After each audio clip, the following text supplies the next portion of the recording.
You move now into the great woven circle of Roman festival life, not through the noise of a waking city, but through the deep, quiet architecture of belief that shaped the Roman world long before streets filled or temples glimmered with morning offerings.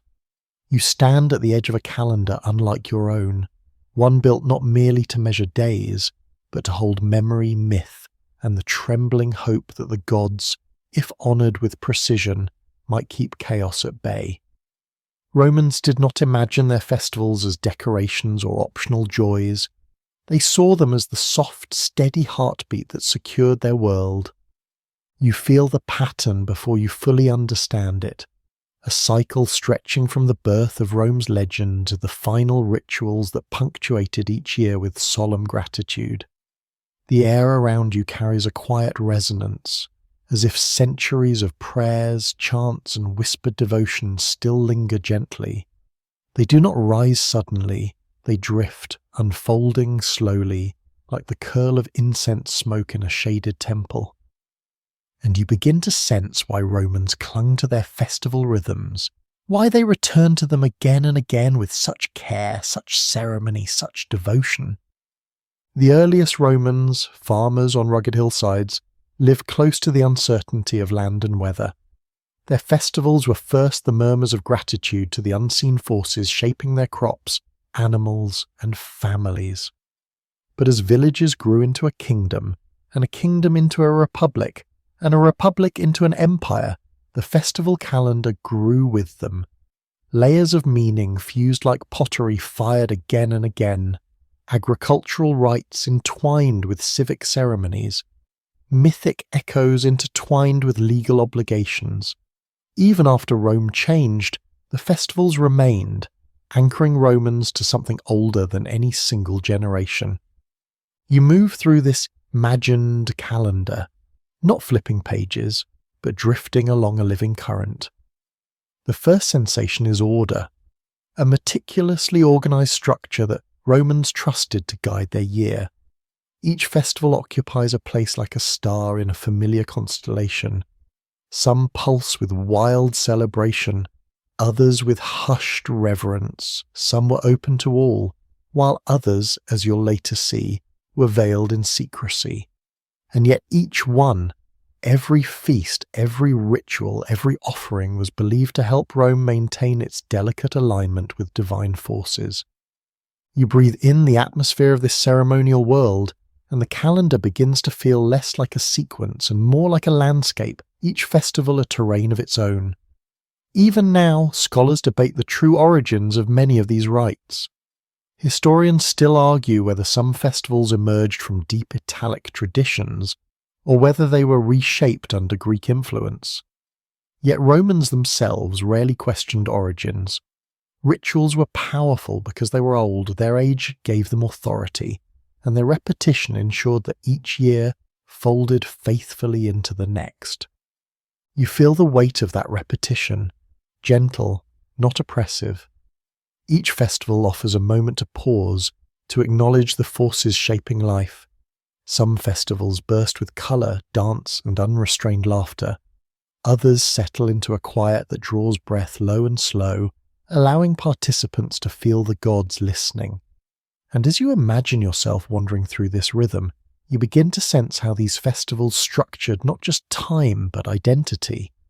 To be Roman meant to take part in this cycle.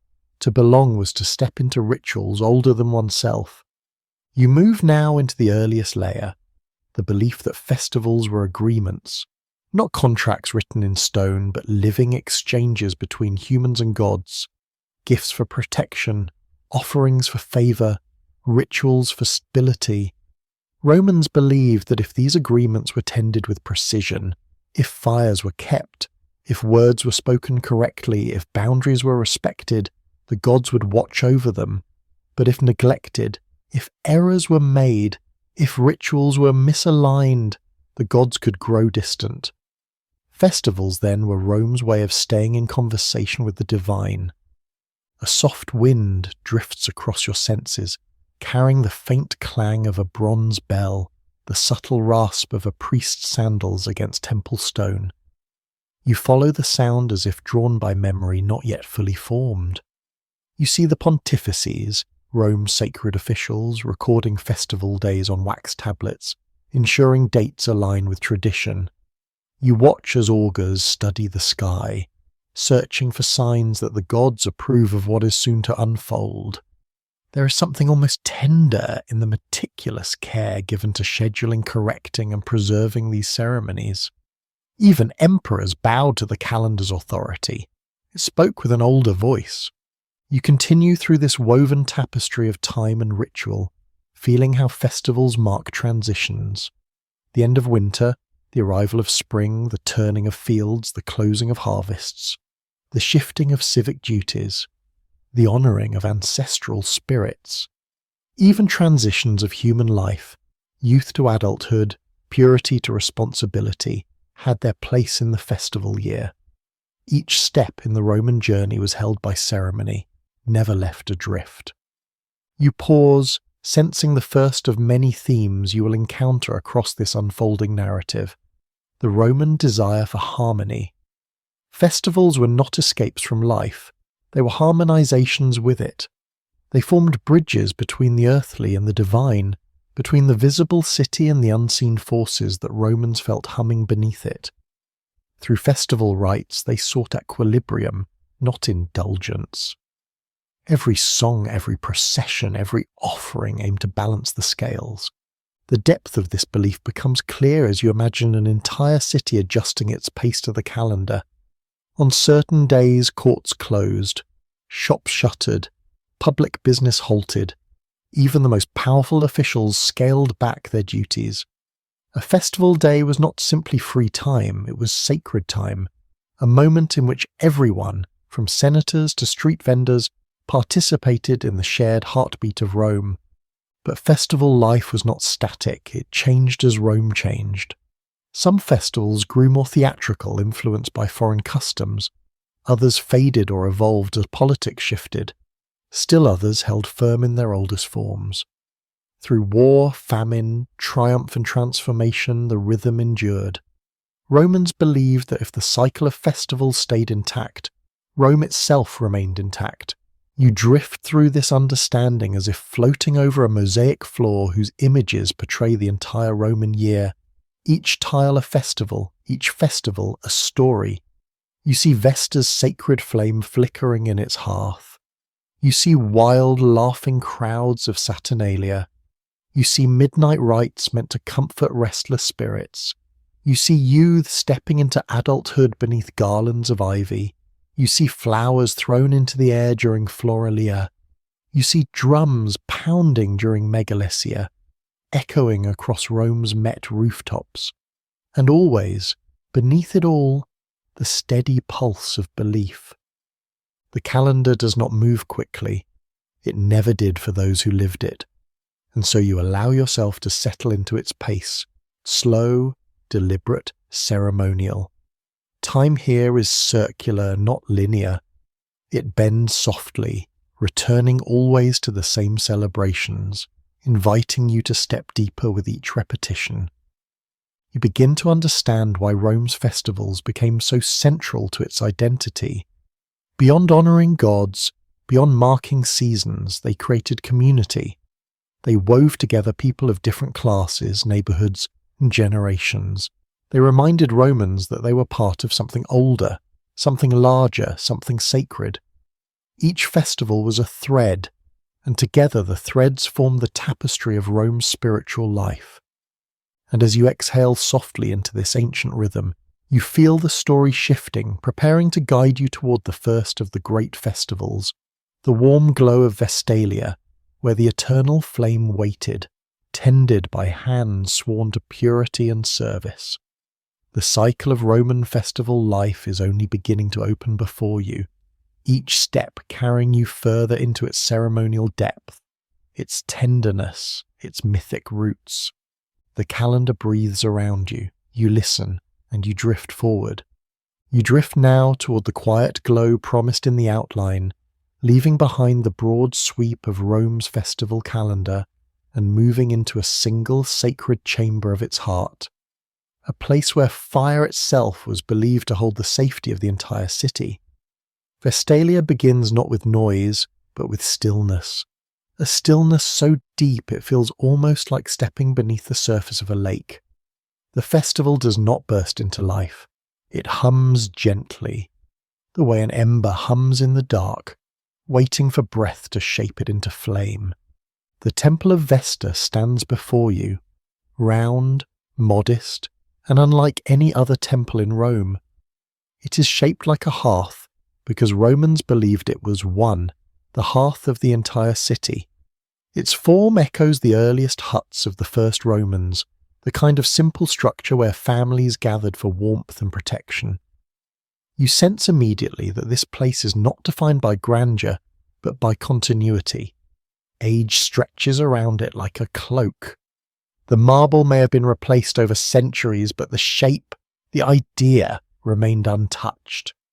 You step inside, and though the air is dim, the flame at the centre draws your gaze like the heartbeat of the world. It has burned, uninterrupted, for centuries.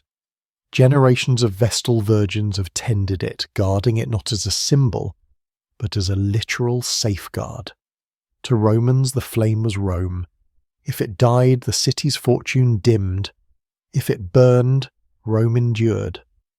Vestalia unfolds slowly around this flame. You watch as the Vestals move with movements so practiced they might as well be threads woven into time itself. Their footsteps make hardly a sound as they sweep the temple floor with soft branches. They tend the fire with precise gestures, feeding it carefully measured pieces of sacred wood.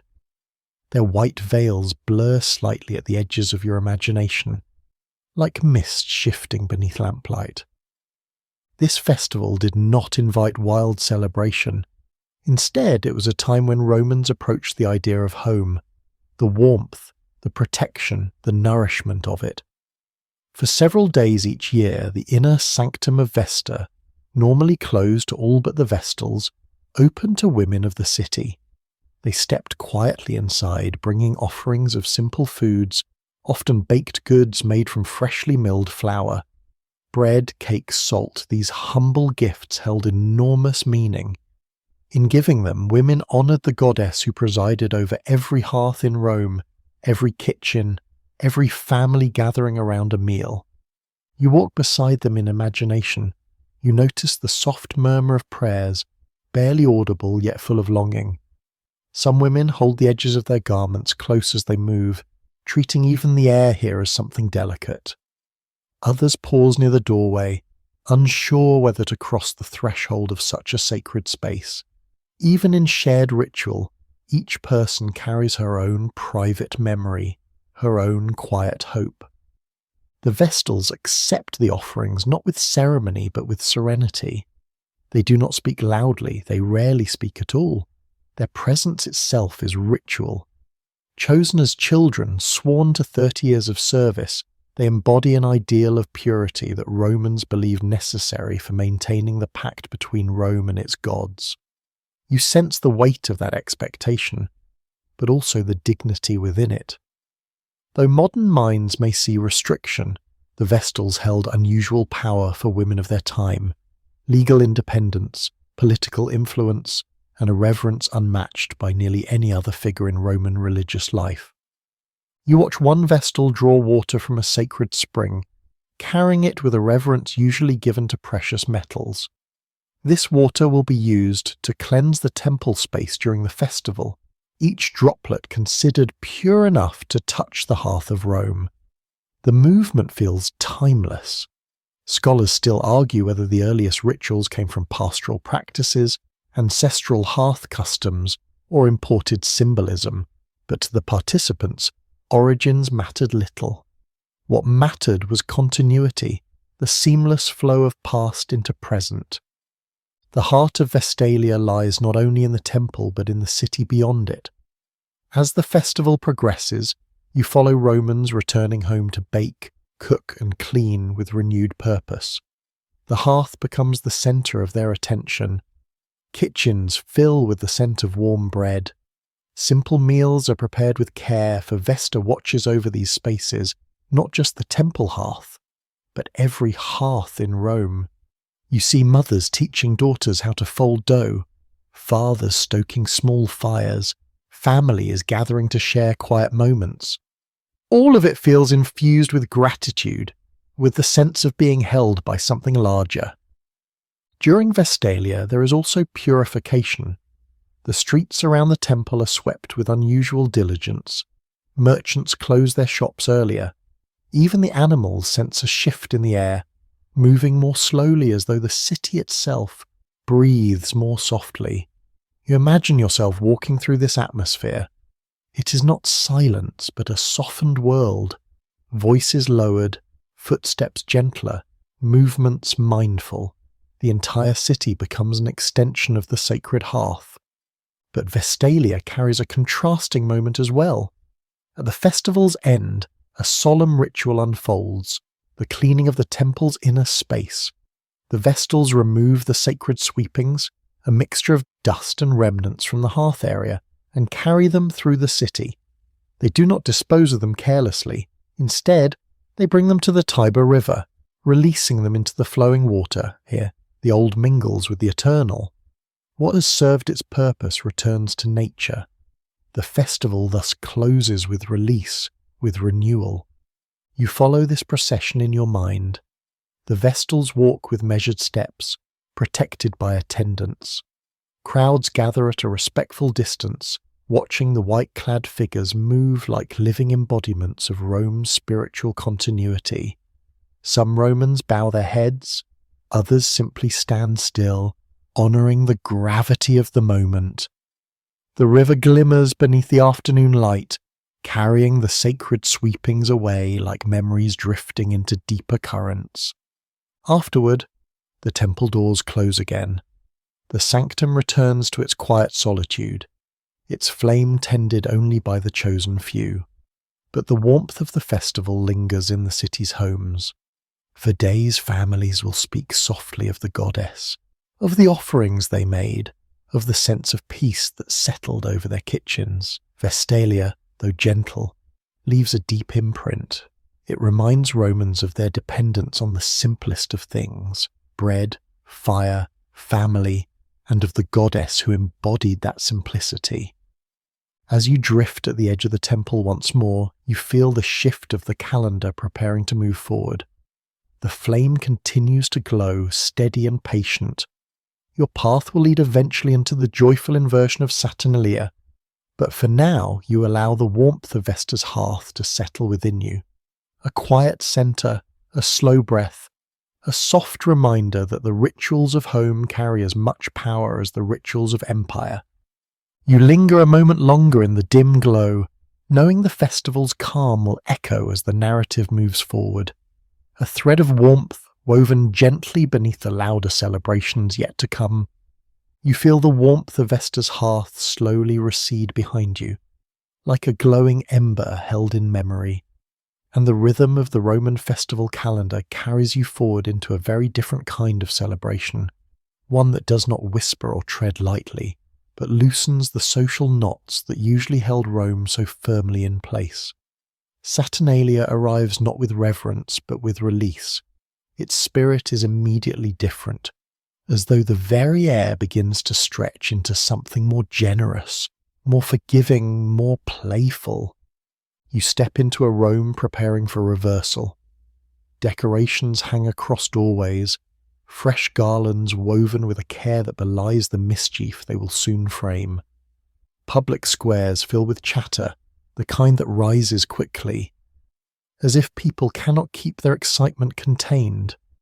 The festival honours Saturn, an ancient agricultural god tied to sowing, time and memory, older than Rome itself. To the Romans, Saturn represented a mythical age known as the Golden Time, when the world existed in perfect ease, no hunger, no war, no hierarchy. Saturnalia attempts for a brief moment each year to echo that lost world. As the festival begins, you can feel how the usual structure of Roman life loosens. Hierarchies soften. The strict lines dividing class and authority blur in playful ways. Masters serve slaves. Slaves speak freely. even teasing their owners without fear. Historians still argue whether these inversions were true freedom or merely symbolic, but to the Romans the gesture mattered. For a few days the city remembered what it might have felt like to live without rigid order. You walk alongside a family preparing for the opening feast.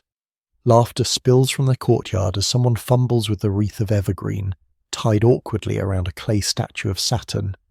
Children weave through the adults, tossing small figurines into baskets, sigillaria, tokens exchanged during the festival. Some are simple clay shapes, others are carved with surprising detail. Miniature animals, tiny couches, even miniature faces. These small gifts carry the warmth of festivity more than any grand gesture. Then comes the most striking symbol, the pileus, the felt cap of freedom. During Saturnalia, even slaves wear it. You see a house servant adjusting his cap with a grin he rarely shows, his posture a little more at ease. The cap means, for this brief time, the world has tilted. The golden age has returned, not in reality, but in spirit. The soundscape around you grows richer. Bells ring, lutes strum lazy notes. Someone starts singing a tune that wobbles playfully near the edge of rhythm, prompting a chorus of laughter. Rome becomes a softer place, its usual sternness made gently ridiculous. And yet, beneath the amusement, you sense something deeper, an emotional exhale shared across the entire city. You follow a group heading toward a public banquet. Long tables are arranged in the forum, piled with bread, roasted nuts, figs, olives, and warm dishes whose aromas drift far beyond the square. Anyone may sit. Rich or poor, slave or free, citizen or foreigner, the feast is a gesture toward unity, even if temporary. Officials do not sit in honour seats. They mingle. They lean close to hear jokes. Some even join in playful debates called convivia, structured conversations made light-hearted by wine and the shared knowledge that authority has loosened for the moment. During Saturnalia, formal speech dissolves. Romans greet each other with the festival's cheer, Io Saturnalia. The phrase rings out again and again, full of mischief and joy. You hear it echoing from balconies, from market stalls, from doorways where friends gather. Even the coldest breeze of winter seems warmed by it. You drift toward one of the many dice tables. Gambling, normally frowned upon or restricted, is permitted during Saturnalia. Men and women hover over small ivory dice, calling out playful bets, their spirits lifted by the rare freedom to take risks openly. Coins clatter against wood, more laughter follows. Some participants have no skill in gambling at all, but it hardly matters. The point is participation, not victory. Saturnalia also brings a curious element of role reversal into the home. In one household, you observe, the master sits at the lower end of the table, serving food to his slaves and allowing them to speak as equals. They joke with him. One even tells a mild insult disguised as humour, and the household roars with delight. You sense that this ritual reversal is both symbolic and sincere. It gives voice to a world that could be different, even if only for a handful of days. Yet Saturnalia is not chaos. It is structured play, ritualized release. Rome does not collapse during these days, it breathes. The city seems to understand that too much order can strain a society, and too much freedom can dissolve it. Saturnalia becomes the pressure valve, easing tension without damaging the greater structure. Its joy is deliberate, its mischief is controlled. As you drift from house to house, the glow of lamps and torches blends into a warm haze. Night falls, but the city does not quiet. Instead, it pulses with muted revelry. Musicians wander from street to street, their melodies brightening even the darkest corners. Children, allowed to stay awake longer than usual, chase each other through alleys, their laughter trailing like ribbons behind them. You sense, too, the more contemplative side of the festival. For all its playfulness, Saturnalia carries a reminder of time's cycles. Saturn, after all, was once the ruler of a mythic age. The golden age he represents is not forgotten in Rome's history. It survives through stories, through imagination, through the yearning for a world where life is easier, where justice is natural, where all are free. The festival becomes a way of touching that longing, even if briefly. Romans step into an idealized past, not to escape the present, but to refresh their sense of what life could be. You overhear two older men discussing precisely this idea. One argues that Saturnalia endures because it celebrates equality at its purest. The other insists it survives because people need relief from Rome's relentless pace. A third joins in, claiming that the festival exists simply because the gods enjoy watching humans lose their seriousness for a while. Their debate drifts off without conclusion, fitting for a festival full of inversion and uncertainty. Saturnalia stretches for several days, though the exact length varied throughout Rome's history. Some years it lasted 3 days, others expanded to 7. But no matter its duration, the final evening always carried a subtle shift in tone. Joy remained, but a softness settled in. People sensed that normal order would soon return. Masters would reclaim authority. Slaves would resume their duties. Officials would once again sit in their rightful seats. The world would tilt back into place. Yet Saturnalia's closing moments were not mournful. Instead, they held gratitude. The city had breathed together. The poor had been fed. The powerful had been humbled, if just a little. Laughter had loosened old tensions, and as Romans believed, Saturn had been honoured, not through fear or sacrifice, but through joy, generosity, and memory. You remain at the edge of a courtyard as a final toast is raised. Lamps cast golden arcs across the room, and faces glow with warmth. Voices soften into a single ripple of shared contentment. Someone begins a gentle song, its notes deep and soothing, as if carrying the last echoes of the golden age into the night. The festival fades slowly, streets empty, houses quiet, but something remains in the stillness, an aftertaste of freedom, a reminder of unity. The city will return to duty soon, but the memory of Saturnalia lingers, tucked like a soft ember in the corners of Roman life. As you step forward into the next turn of the calendar, you carry that ember with you. Its glow will soften the edges of the more solemn rituals ahead, including the one rising now on the horizon, a purification so ancient that even Romans struggle to name its earliest form. You feel the laughter of Saturnalia gradually dissolve behind you, its warm inversion settling into memory like the fading glow of a festival lamp.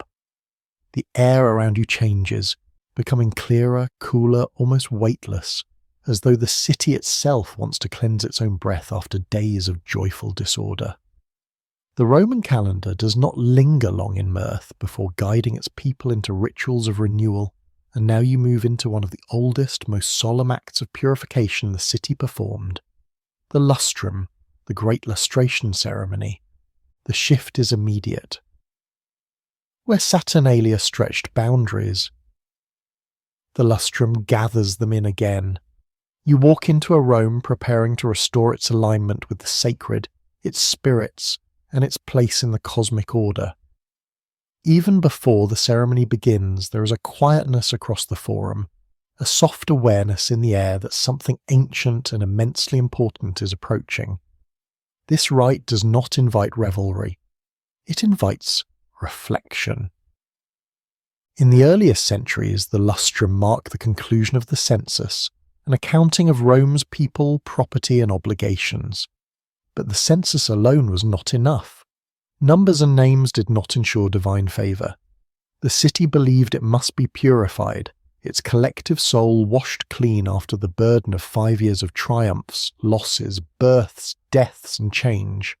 The ceremony was performed by the censors, officials entrusted not just with counting Rome's citizens, but with guiding the moral health of the state. You sense the weight of their duty as they prepare for the ritual. The ritual's name comes from lustra, to purify with light, and yet it used smoke, fire, water, and sacrifice, symbols interwoven in ways that feel both familiar and mysterious.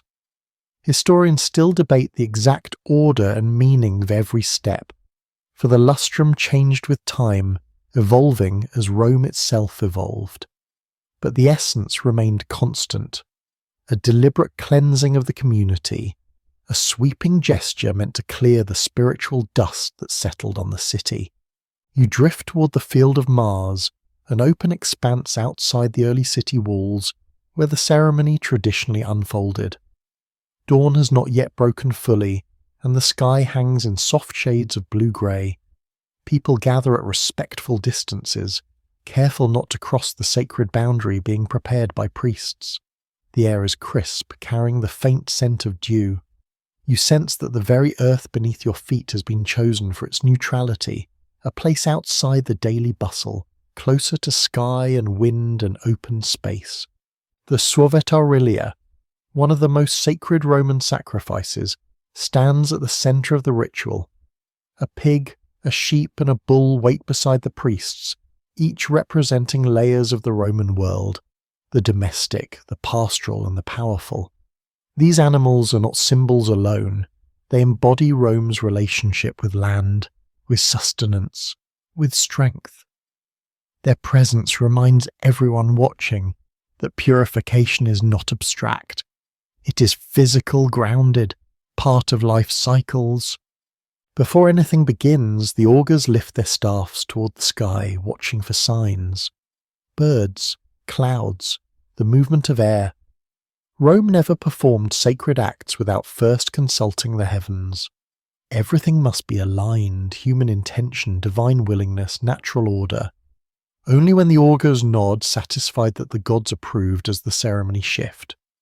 The animals are led in a slow procession around the gathered people. Priests chant in steady rhythms, their voices deep and resonant, like a pulse. The words are formulaic, ancient, never altered. Romans believed that a single error in pronunciation could taint the entire ritual. You feel the tension in the air, not fear, but profound attentiveness. Even the wind seems to hush so the ritual words can fall clearly into space. As the procession closes its circle, the sense of enclosure becomes palpable. The community is being symbolically wrapped, surrounded by purification, held within a ritual boundary that feels almost like an embrace. The pig, the sheep, and the bull are then offered, their sacrifice believed to carry away the impurity of the past years. The smoke that rises is thick but not heavy. It curls and lifts as though eager to join the sky. People breathe it in softly, not deeply, just enough to feel part of the transition.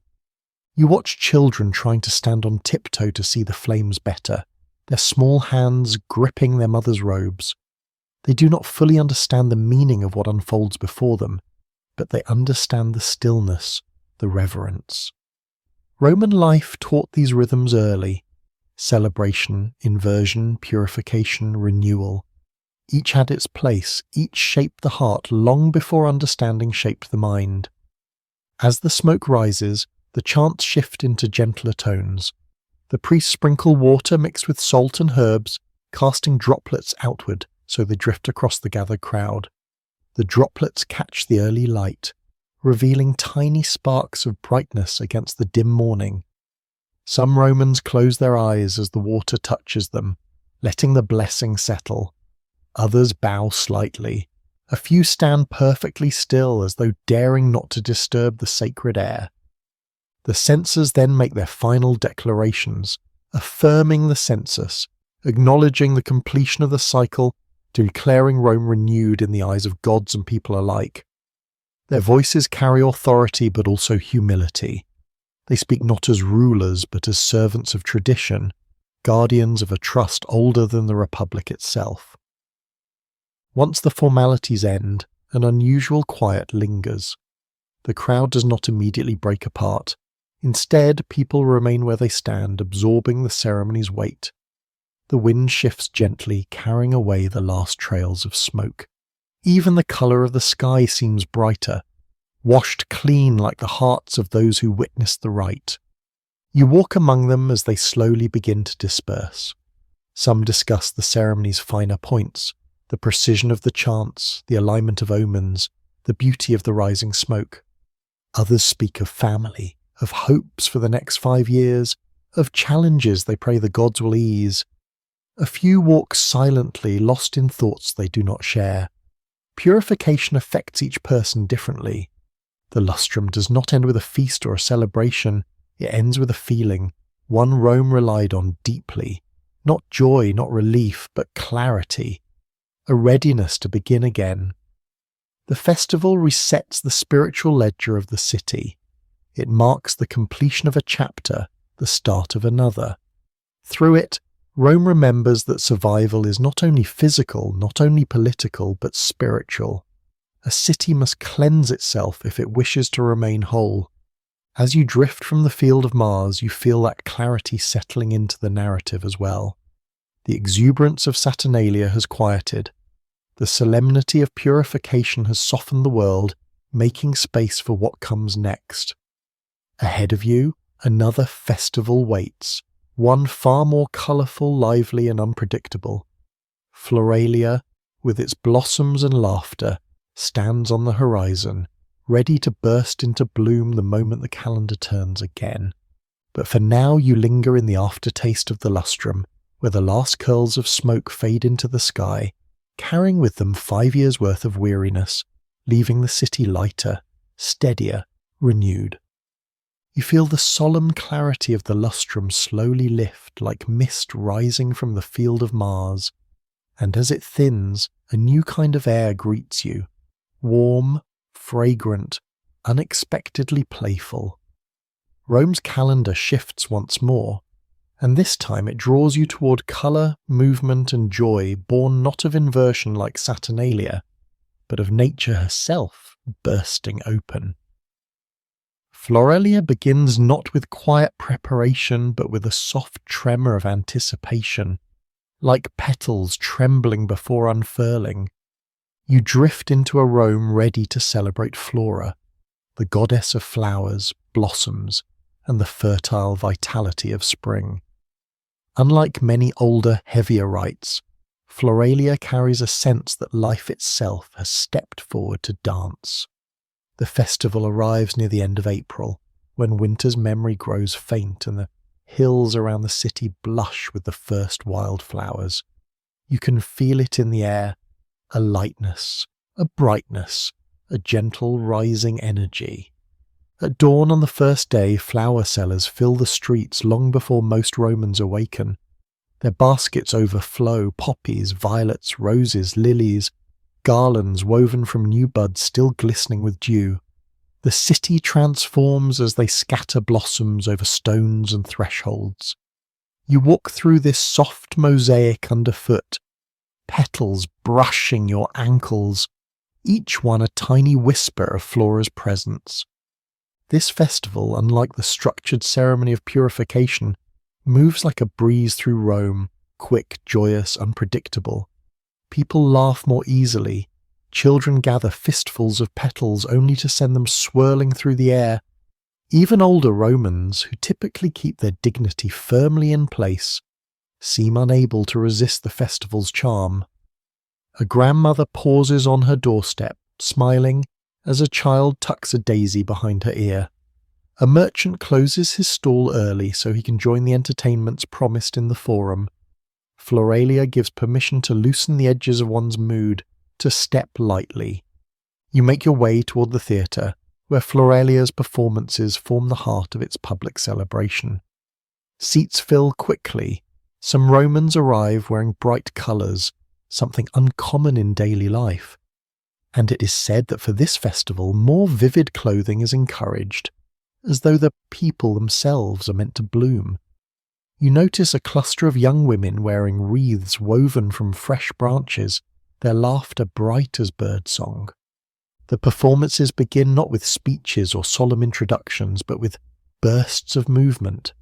Dancers sweep across the stage, their garments flowing like petals stirred by wind. Musicians follow with flutes, tambourines, and soft drums. The rhythm is light and quick, each beat lifting spirits higher. This is a festival that revels in beauty. Not perfect beauty, not rigid beauty, but the kind that appears suddenly in sunlight, fragile and free. Romans celebrated Floralia not only to honour flora, but to encourage the earth's fertility. Crops, vineyards, orchards, all depended on nature's willingness to flourish. And so the festival asked humans to mirror that flourishing. They were to be lively, colourful, spirited, reminding the goddess that her gifts were welcomed and cherished. Laughter, for once, was itself an offering. Near the edges of the theatre, vendors sell small cakes shaped like buds and blossoms. Some carry honey, sweet as spring itself, and others hold jugs of new wine, lighter and fresher than the varieties poured in winter. You imagine the mingling aromas, flowers, honey, fruit, wafting above the crowd as performers continue their acts. At some point during the festival, games begin. Not the solemn athletics seen during other rites, but playful contests, balancing, quick-footed dances, comedic skits. Even animals appear, goats decorated with garlands, doves released into the sky, a reminder that all life participates in Flora's domain. The mood remains mischievous but gentle. Everything points toward renewal, vibrancy, and the joy of simply being alive. Historians still argue whether the earliest Floralia rituals were wilder or more restrained, whether certain revelries described in later texts are exaggerated or accurate. But the core spirit of the festival persists across accounts, a celebration of nature's generosity and a deliberately colourful break in Rome's usually ordered calendar. You wander further through the city, discovering Floralia unfolding in quieter ways. In a small courtyard, a family strings garlands across a shrine. A father lifts his daughter so she can place a handful of fresh blossoms at Flora's feet. The girl whispers a wish, touching her fingertips gently to the flowers. Perhaps she wishes for a good harvest, or for her mother's garden to thrive, or simply for the joy of this day to last a little longer. Wishes during Floralia need not be grand. They are like flowers, often delicate and heartfelt. As you walk, the breeze carries petals from rooftops where young people lean over railings, scattering blossoms over passers-by. Some pretend annoyance, brushing petals from their hair, but their smiles betray them. Floralia softens the stern face of Rome, blurring its sharp lines with colour and motion. Even statues of stern deities seem gentler when dressed with wreaths. By afternoon, the festival expands into the fields just outside the city. You follow groups making their way there, carrying baskets, flutes, and food for feasting. The hillsides glow with wildflowers, and Romans spread blankets among them. Children run through tall grass, chasing each other with handfuls of blossoms. Couples wander quietly, leaving trails of petals where their footsteps carry them. For once, the city feels less like a strict machine of politics and more like a living breath, opening itself to sunlight. A ritual unfolds near a small grove, simple yet profound. A priestess of Flora stands at the centre, her gown dyed in soft pinks and greens. She holds a small bowl of milk mixed with honey, offering it to the goddess as a symbol of nourishment. Her voice is steady, carrying words that ask Flora to bless the fields, orchards, and gardens. The participants respond not with chants, but with a collective scattering of petals, each handful rising momentarily before drifting gently to earth. You feel that gesture more deeply than expected. It carries a sense of release and hope, as though each falling petal represents a quiet wish for the months ahead. A good harvest, a stable household, the health of loved ones, the renewal of the land.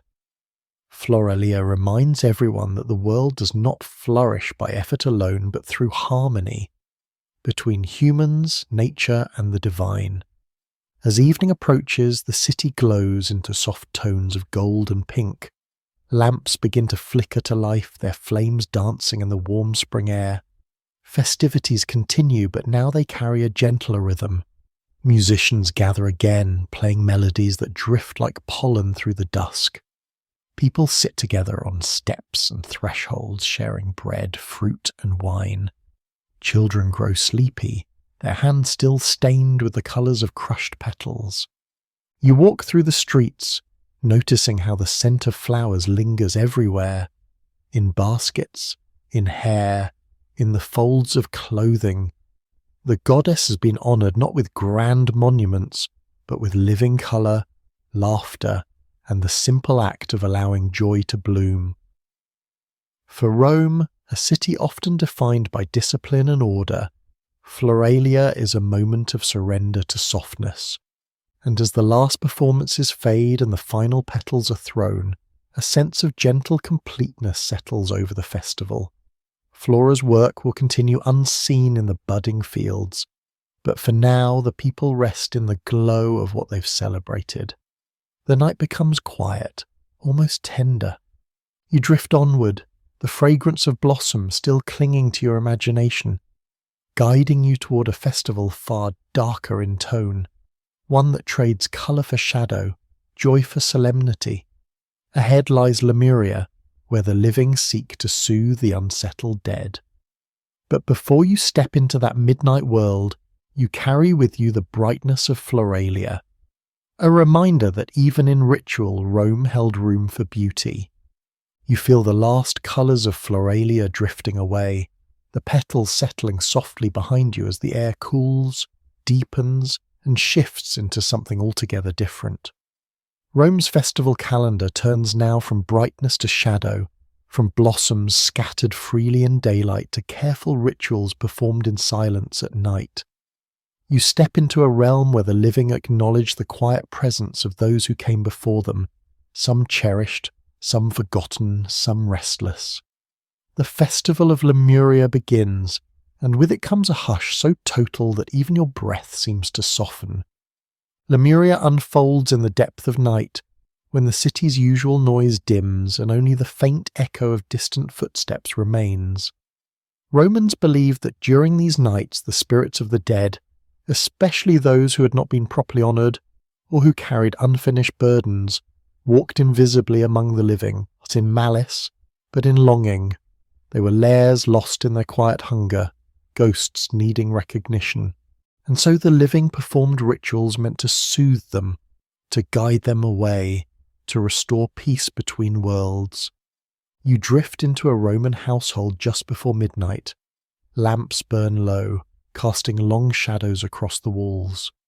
The family inside has gathered earlier in the evening, speaking in gentle tones, preparing mentally for the ritual.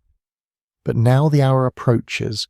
The father rises first, not out of authority, but tradition, because Lemuria's rites were the task of the head of the household.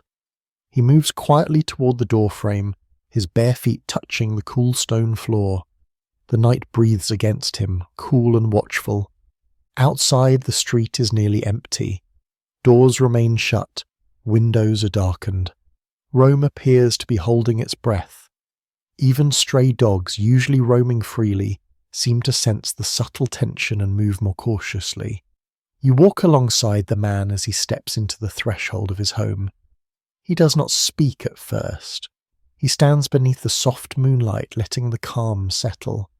Then slowly he lifts his hand and curls it into a gesture meant to ward off harm, though the gesture is more symbolic than forceful, an ancient protection woven into the rhythm of the festival. Now comes the heart of the ritual, the scattering of beans. In his left hand, the man holds a small pouch of black beans.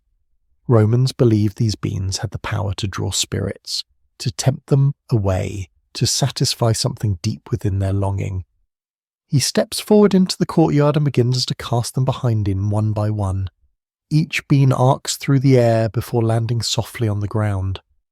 For every bean, he recites a line, not loudly but firmly enough for the unseen to hear. "These I cast, with them I redeem me and mine." He does not look back. That is essential. The living must never glance at the spirits during Lemuria. The backward glance would break the boundary, might even invite a spirit closer. And so he continues forward, his pace steady, his gaze fixed ahead. You feel the quiet tension in the air, the sense that something listens, not threatening but present, watching, waiting. He circles the courtyard, scattering the beans until the pouch grows empty. Then he stands still, breathing calmly as the ritual settles around him. Inside the house, his family waits in silence. No one moves.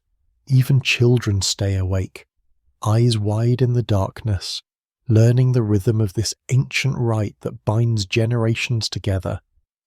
When the father returns indoors, he washes his hands thoroughly as tradition requires.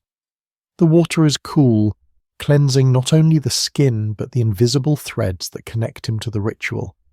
Then he takes up a set of bronze bowls or trays, striking them together to produce a sharp metallic sound that carries through the house. 9 times he does this, the ringing echoing through rooms and corridors.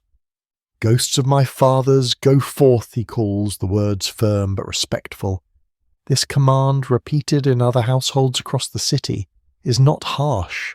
It is a release, a final gesture assuring any lingering spirits that their presence has been acknowledged and their path back to the shadowed realm has been cleared.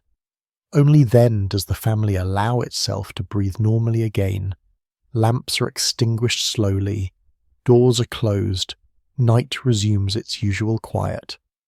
You step out into the street with the fading echoes of bronze still ringing lightly in your memory. The city remains dim and subdued. Lemuria stretches across several nights, each repetition deepening the ritual's intention. Some Romans whisper that not all spirits are soothed so easily, that certain presences linger longer, listening more carefully.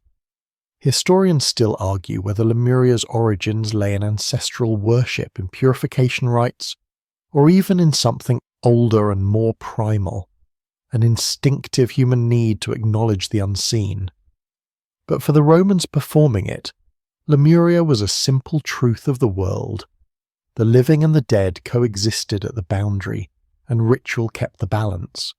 You drift forward into another home, observing how different families respond. Some perform the rites with strict precision, every gesture crisp and practiced. Others move more gently, their rituals holding more tenderness, as though they are speaking to loved ones rather than wandering spirits. In certain households, small offerings of milk or bread are placed near family shrines, quiet gifts meant to honour ancestors rather than drive them away. Not all spirits were feared, some were remembered with love. Yet still, the beans must be cast, and the doors must be guarded with ritual gestures, for Lemuria concerns itself with unrest, with unresolved threads between worlds. In one dimly lit house you watch as an elderly woman traces her fingers over worn carvings at her family shrine. Her lips move silently, perhaps speaking the names of those she hopes to comfort tonight. The shadows flicker as the lamp beside her gutturingly burns low. What fascinates you most is how the entire city participates, each household acting independently yet in perfect synchrony. There are no public gatherings, no festivals in the streets, no musicians or garlands or games. Lemuria belongs to the home, to the threshold, to the boundary between light and dark. And across Rome's vast expanse, from wealthy villas to modest apartments, the same rituals echo in the quiet hours. On the final night of Lemuria, the atmosphere feels even more delicate. Spirits who may have lingered are given one last chance to find peace. As you move through the sleeping city, you sense a collective hope, not fear, that the boundary between worlds has been restored gently and respectfully. The rituals are firm, but their intention is not rejection. It is harmony. When dawn eventually breaks, it does so softly. The air feels lighter, as though an invisible weight has lifted. Romans go about their morning tasks with subdued voices, acknowledging the festival's end not with celebration but with relief and quiet gratitude. The living have honoured the dead have been guided back, and the city may continue its cycle without the unease of unsettled spirits whispering near its hearths. You linger for a moment in the soft light, understanding that Lemuria has added a new layer to your journey, one of introspection, of reverence for what cannot be seen but cannot be ignored. Ahead the calendar moves once more, shifting from the shadows of the dead to the quick, vigorous movement of life. A festival of swiftness, of ancient wildness, of youthful energy awaits you now, Lupercalia, where running shadows honour a myth older than Rome itself. But before you step into its heartbeat, you let the final hush of Lemuria settle within you, a reminder that every bright festival has its shadowed counterpart, and every celebration of life must honour the quiet presence of those who came before. You feel the hush of Lemuria linger behind you like a cool breath on the back of your neck, but the Roman calendar does not allow the living to remain long in the company of shadows. Slowly, almost imperceptibly at first, the air begins to warm. The stillness thins. A pulse begins, quiet, rhythmic, insistent. It grows in your awareness like footsteps gathering speed. You move toward it, drawn as though some ancient instinct recognizes the cadence even before your mind names it. The festival waiting ahead is older than temples, older than the Forum, older perhaps than Rome itself, Lupercalia, a celebration woven from myth, shepherding traditions, and something primal that stirs beneath the polished surface of Roman life. The atmosphere shifts into expectation. It is mid-February, a time when winter still lingers but spring whispers from the hillsides. The earth is beginning to stir again, and Lupercalia reflects this restlessness. You step into a Rome preparing for a festival that is not refined or delicate, not quiet or contemplative, but quick and visceral. Here the rituals run rather than stand still. At the heart of Lupercalia lies a story every Roman child knows.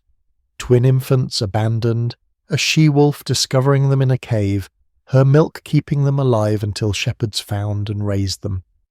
This cave, the Lupercal, rests at the foot of the Palatine Hill, where Rome's legendary founders, Romulus and Remus, were said to have drawn their first breaths beneath the wolf's fierce protection.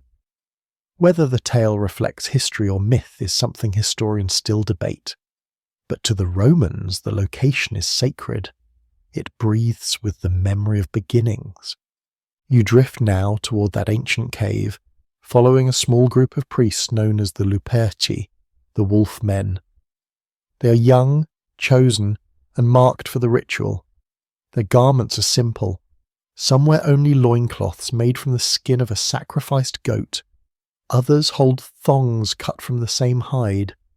Their faces carry an intensity mixed with anticipation. This ritual is both honoured and demanding. Inside the Lupercal, a fire burns softly. Priests prepare offerings carefully. Goats, symbols of fertility and shepherd life, and a dog, guardian of flocks. The air carries the scent of burning herbs mingling with the warmth of flame. As you watch the ceremonial sacrifice unfold, you notice that nothing is rushed. Even here, in a ritual rooted in swiftness, the preparation is deliberate. The life offered is woven into the festival's purpose: protection, purification, and the renewal of fertility for the coming year. After the sacrifices, the Luperci gather around the altar. Their foreheads are spattered with blood from the knife, but immediately afterward, another priest touches them with milk-soaked wool, softening the severity of the mark. It is a symbolic balance: blood and milk, danger and nurture, wildness and renewal. The Luperci laugh as the milk is applied, not out of disrespect, but as part of the ritual itself. The laughter is believed to dispel fear, to invite the blessings of the gods with joy rather than solemnity. Then the running begins. The Luperci rush out of the cave and into the open streets, their limbs quick, their movements almost animal. Crowds gather along the path, cheering, stepping aside just in time to let the runners pass. Some extend their hands, eager to be brushed by the goatskin thongs carried by the Luperci. For women especially, this touch is sought eagerly, believed to promote fertility, ease childbirth, and bless the household with new life. The runners do not hesitate. They swipe lightly, quickly, never striking with force. It is more a symbolic gesture than anything harsh, a passing whisper of blessing.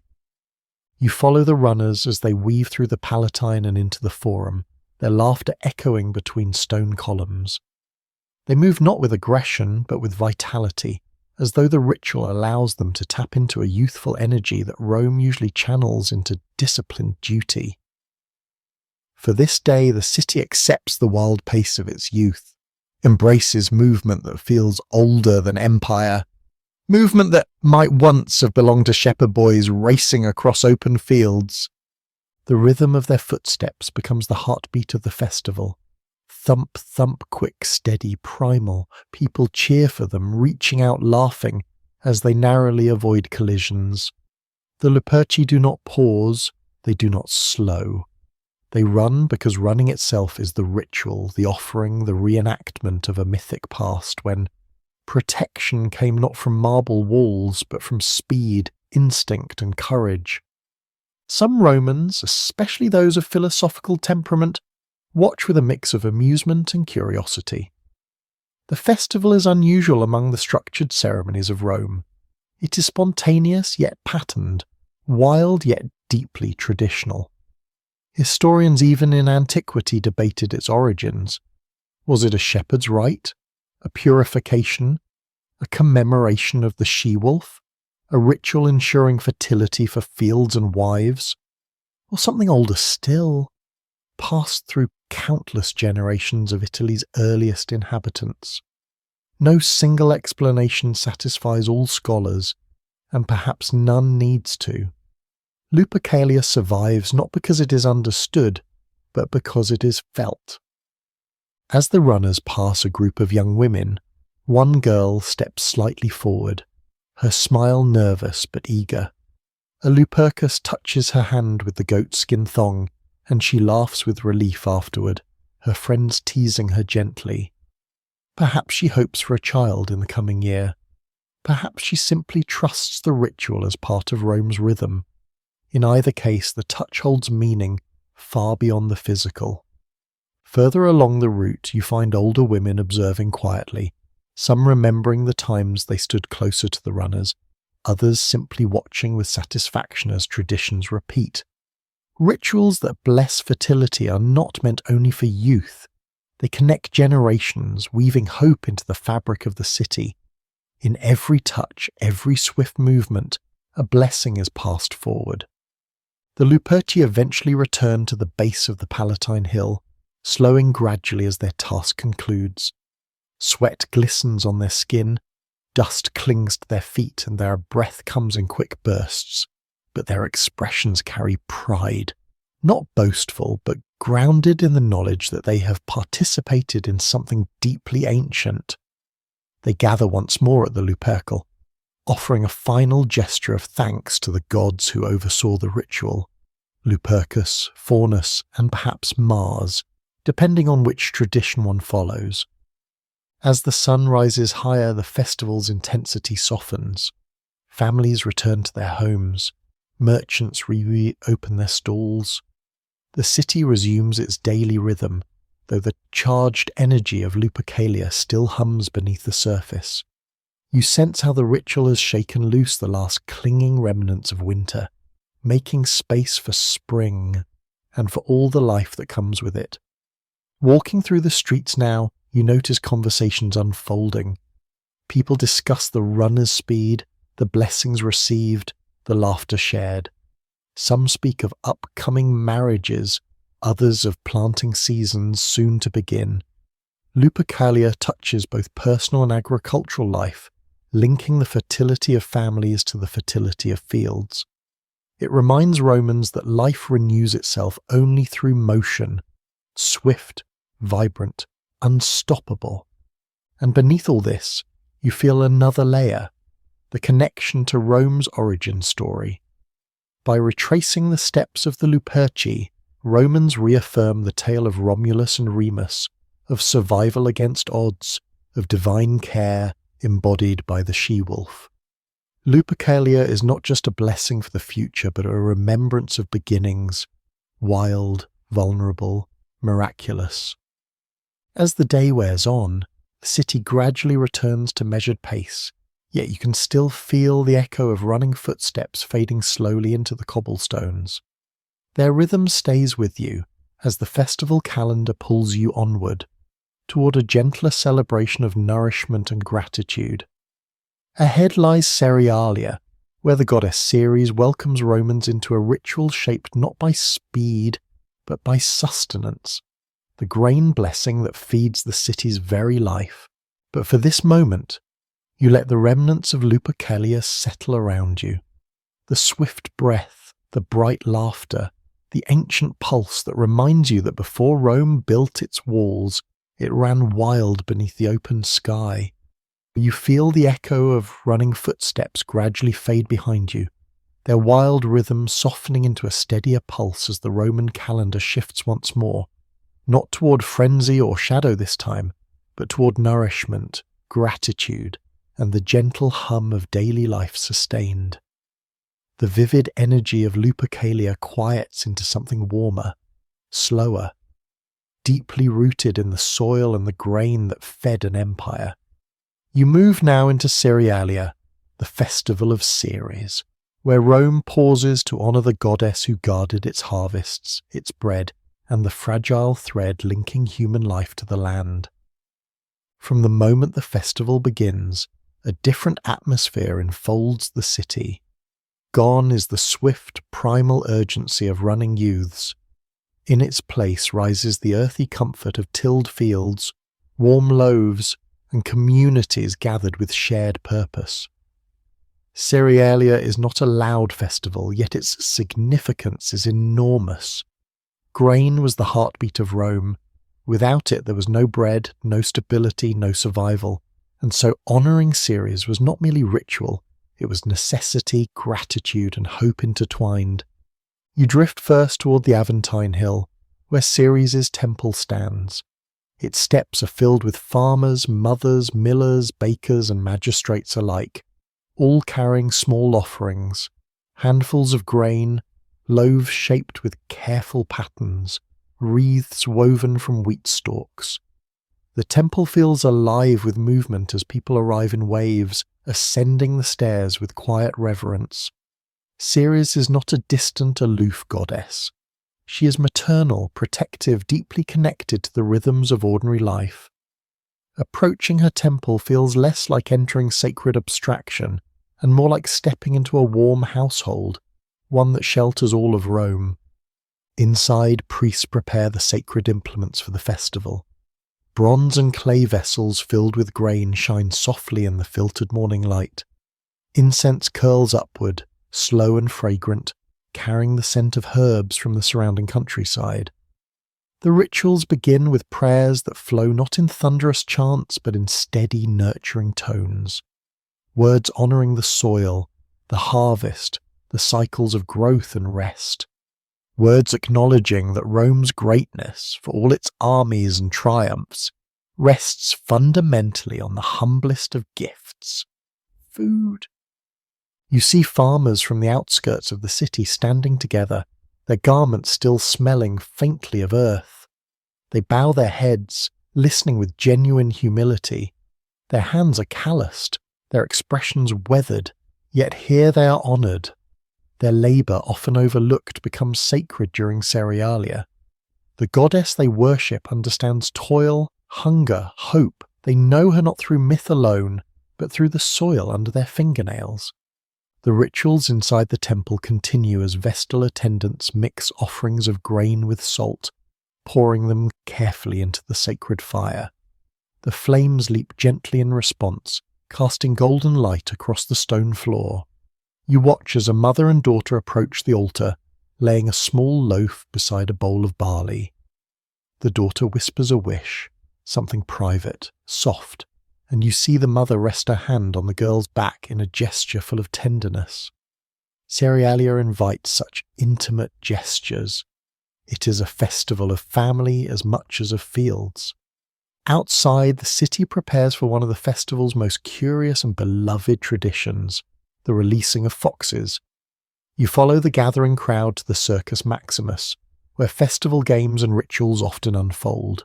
Children sit eagerly at the edges, eyes bright with anticipation. Adults watch with a mix of amusement and solemn interest. In this ceremony, foxes with small torches tied harmlessly to their tails are set loose to run through the stadium. The torches flicker but do not harm the creatures. They are symbolic flames representing both the dangers and blessings of agriculture. Too much fire can destroy fields. Controlled fire can renew them. The foxes, quick and clever, embody the unpredictable nature of farming life. When the first fox is released, the crowd erupts, not in fear, but in delight.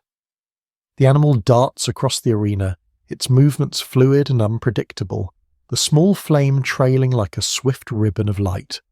The ritual is ancient, and historians still debate its exact origin. Some believe it commemorates a mythic tale of a fox that once burned a field of grain as punishment for a slight. Others think it represents the cleansing of pests before planting season. But regardless of origin, the symbolism is clear.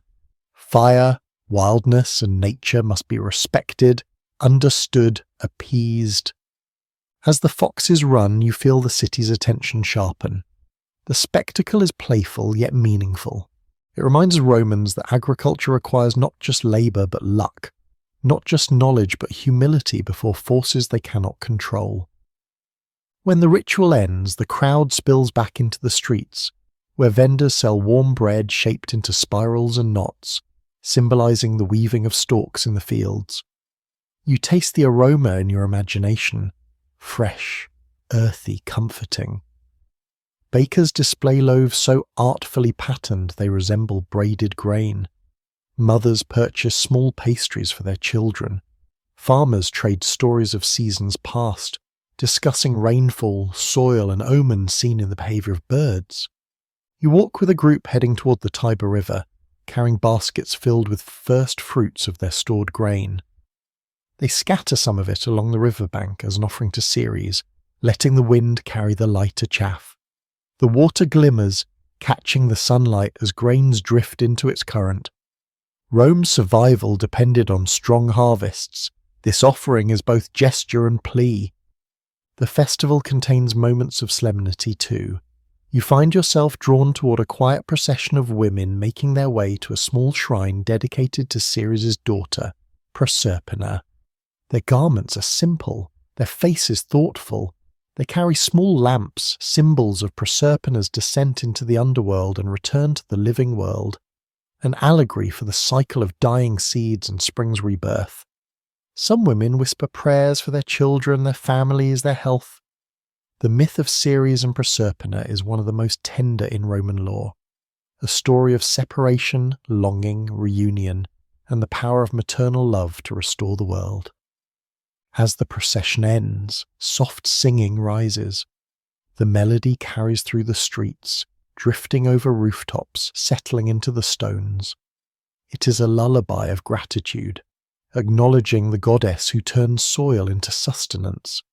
You feel a warmth rising in your chest, a recognition of how deeply food roots itself in the human soul, how festivals like Saturnalia remind people of dependence not on conquest, but on the earth.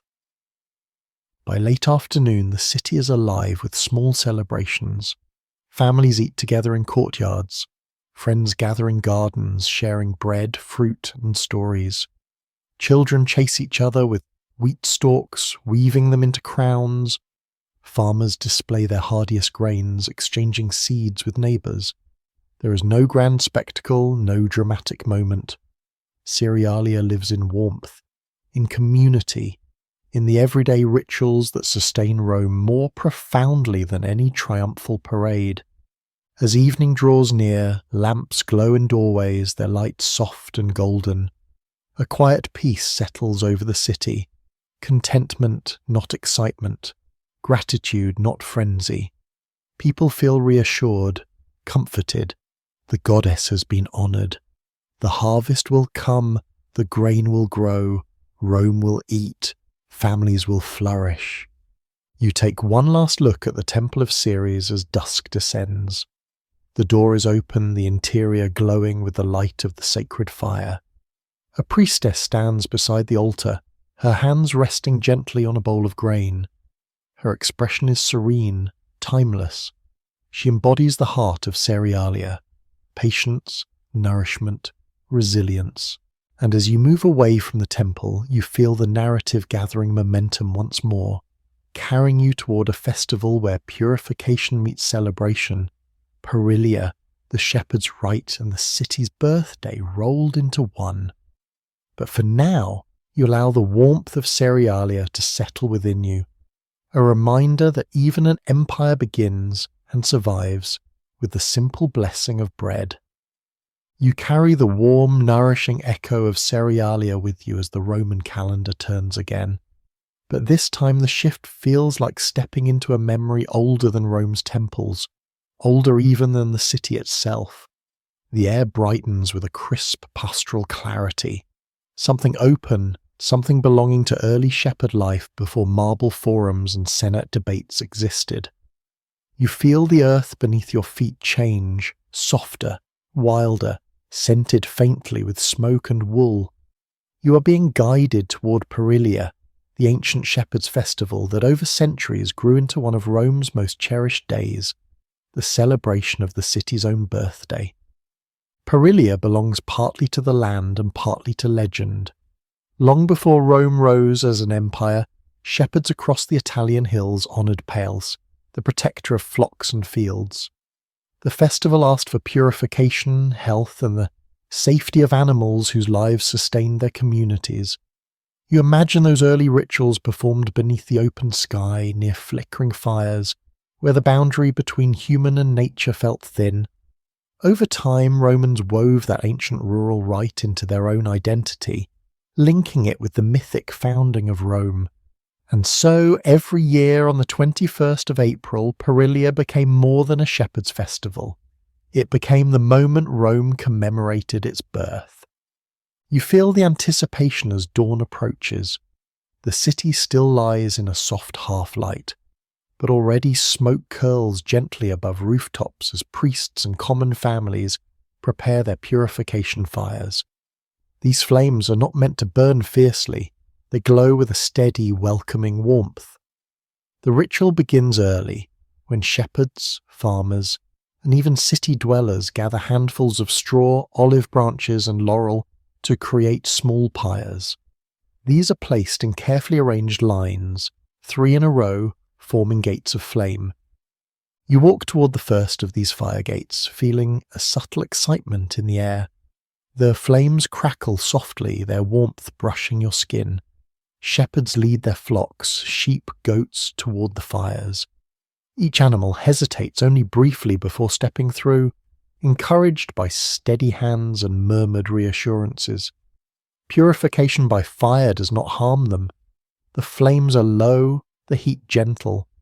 The act is symbolic, meant to cleanse misfortune, disease, and bad omens clinging invisibly to wool and hide. Once the animals have passed through the flames, the shepherds step through themselves. Children laugh as they hold their breath and run quickly, emerging on the other side flushed and exhilarated. You can feel their joy, their sense that fire, usually feared, has become something protective, something nurturing. But Perilia is not only about fire. You follow a group carrying small clay bowls filled with a mixture of water and fermented milk. This liquid, sprinkled across the flock, represents the nourishment of mothers, of the land's abundance. Another group carries branches dipped in spring water, shaking droplets into the air. The droplets catch the rising sun and glimmer like tiny blessings. The atmosphere becomes more layered as incense begins to burn. The scent is sweet, earthy, and calming. Smoke mingles with the crisp morning air, drifting between shepherds and families like a soft veil. You inhale its fragrance, noticing how it deepens the sense of ritual, turning simple movement into sacred action. Near the edges of the city, farmers light small piles of sulphur and herbs, letting the smoke drift across their tools and granaries. Even plough handles and baskets receive purification. Perilia extends its blessing to the instruments of labour, acknowledging how deeply survival is tied to the land. As the purification rites unfold, you hear soft chanting. The prayers are old, older than scripted Roman liturgy. Their rhythm carries pastoral simplicity, invoking pails with words that sound almost like a song hummed across centuries. Shepherds ask for protection from wolves, from illness, from storms. They ask for healthy births among their animals, for gentle weather, for grass that grows plentiful and green. The purity of these prayers touches something within you. They belong to a world that remembers dependence not on walls or legions, but on the turning of seasons and the kindness of earth. Yet as the sun climbs, the city begins to shift. Rural rites give way to civic celebration, and Perilia transforms from intimate shepherd festival to grand birthday of Rome itself. You walk toward the Palatine Hill, where the legendary hut of Romulus once stood. A simple structure rebuilt again and again for centuries, each reconstruction preserving not grandeur but memory. Crowds gather here carrying garlands, small cakes and offerings. Young men wear wreaths of greenery. Women hold branches of laurel. Children tug excitedly at their parents' sleeves, asking to hear the story once more. The story of twins raised by a wolf, of a furrow ploughed by Romulus to mark the city's sacred boundary, of conflict, loss, and the birth of Rome through resilience. Official ceremonies unfold. Priests of the Palatine cult raise their arms to bless the city's foundations. Senators and magistrates, though usually clad in authority, appear softened today, participating with genuine reverence. Musicians play flutes whose notes drift upward like birds circling the hill. You hear a choir chanting hymns to Rome's spirit, calling upon divine guardians to protect the city for another year. Even here, elements of the Shepherd's Festival remain. Small fires burn around the Palatine, arranged in the same triple formation, inviting those who wish to step through. Families walk through the flames together, holding hands. Older Romans, their pace slower, still smile as they pass through, remembering childhood festivals long past. The Ack bridges ages, connecting Rome not just to its mythic beginning, but to its pastoral infancy. You find yourself drawn toward the heart of the celebration, where young men leap over the flames in a display of athletic joy. Their movements are swift and graceful, echoing the energy of Lupercalia, but grounded in a gentler purpose. Their leaps symbolize vitality for the city itself, a reminder that Rome, despite its size and complexity, was once a small settlement held together by courage, hope, and the will to survive. Food plays a role too. Vendors offer honey cakes, warm bread, cheese wrapped in aromatic herbs, and simple wine. People share meals in the open, sitting on steps and patches of grass. A sense of unity settles over the gathering. Differences in status blur for a moment. Senators share jokes with farmers. Children from wealthy families and shepherd families chase each other near the fire gates, trailing laughter behind them. As the day deepens, a brief solemn moment interrupts the festivities. A priest stands before the assembled crowd and recites the ancient prayer that asks Pales to forgive any accidental harm done during the year, the trampling of sacred ground, the unintentional polluting of water, the upsetting of unseen spirits. The prayer is both humble and profound. It acknowledges that humans, despite good intentions, impact the world around them in ways they do not always perceive. The crowd listens with stillness, the earlier celebration pausing in respect. It is a reminder that purity is not only ritual, it is awareness. When the prayer concludes, Perilia resumes its joyous rhythm. As dusk approaches, the fires glow brighter against the dimming sky. Lamp flames appear like scattered stars through the city. Musicians gather once more, playing gentle tunes that drift between buildings like warm currents. Families remain near the fire gates, basking in the soft light, feeling comforted by the goddess's protection. And then, as night fully falls, Rome takes a collective breath. A murmur rises through the crowd. This is Rome's birthday, another year of survival, another cycle completed, another step forward in the life of a city that began with a shepherd's hut and a wolf's fierce love. You linger in that moment, sensing how deeply Perilia binds community and ancestry, rural memory and urban pride. The simple purity rites that once belonged to shepherds now sustain an empire's identity. Through fire, smoke, prayer, and shared memory, Rome renews itself softly, steadily, like a heartbeat that never falters. As the fires burn low and the crowd begins to drift home, you feel the narrative gently tugging you onward, toward a festival held behind closed doors, veiled in secrecy, whispered only among women. Bona Dea awaits, wrapped in mystery, ready to draw you into rites hidden from half the city. But before you step into that secretive chamber, you let the glow of Perilia stay with you, a reminder of origins, purity, and the warmth of a city celebrating both its land and its legendary birth. You feel the last embers of Perilia fading behind you, their warm glow settling into memory as the Roman festival calendar draws you toward an entirely different kind of celebration, a festival that does not unfold in open fields or crowded streets, but behind shut doors, deep within chambers where only women may enter. The air around you shifts, becoming quieter, more veiled, as though the city itself instinctively lowers its voice when speaking of what comes next. You step into the mysterious world of the Bona Dea, the good goddess, whose rites remain some of the most secretive in all of Roman religion. Secrecy clings to this festival like a shawl. Even in antiquity, men were forbidden not only from attending the rites, but from knowing their details. Ancient writers describe them cautiously, admitting gaps in knowledge, acknowledging contradiction.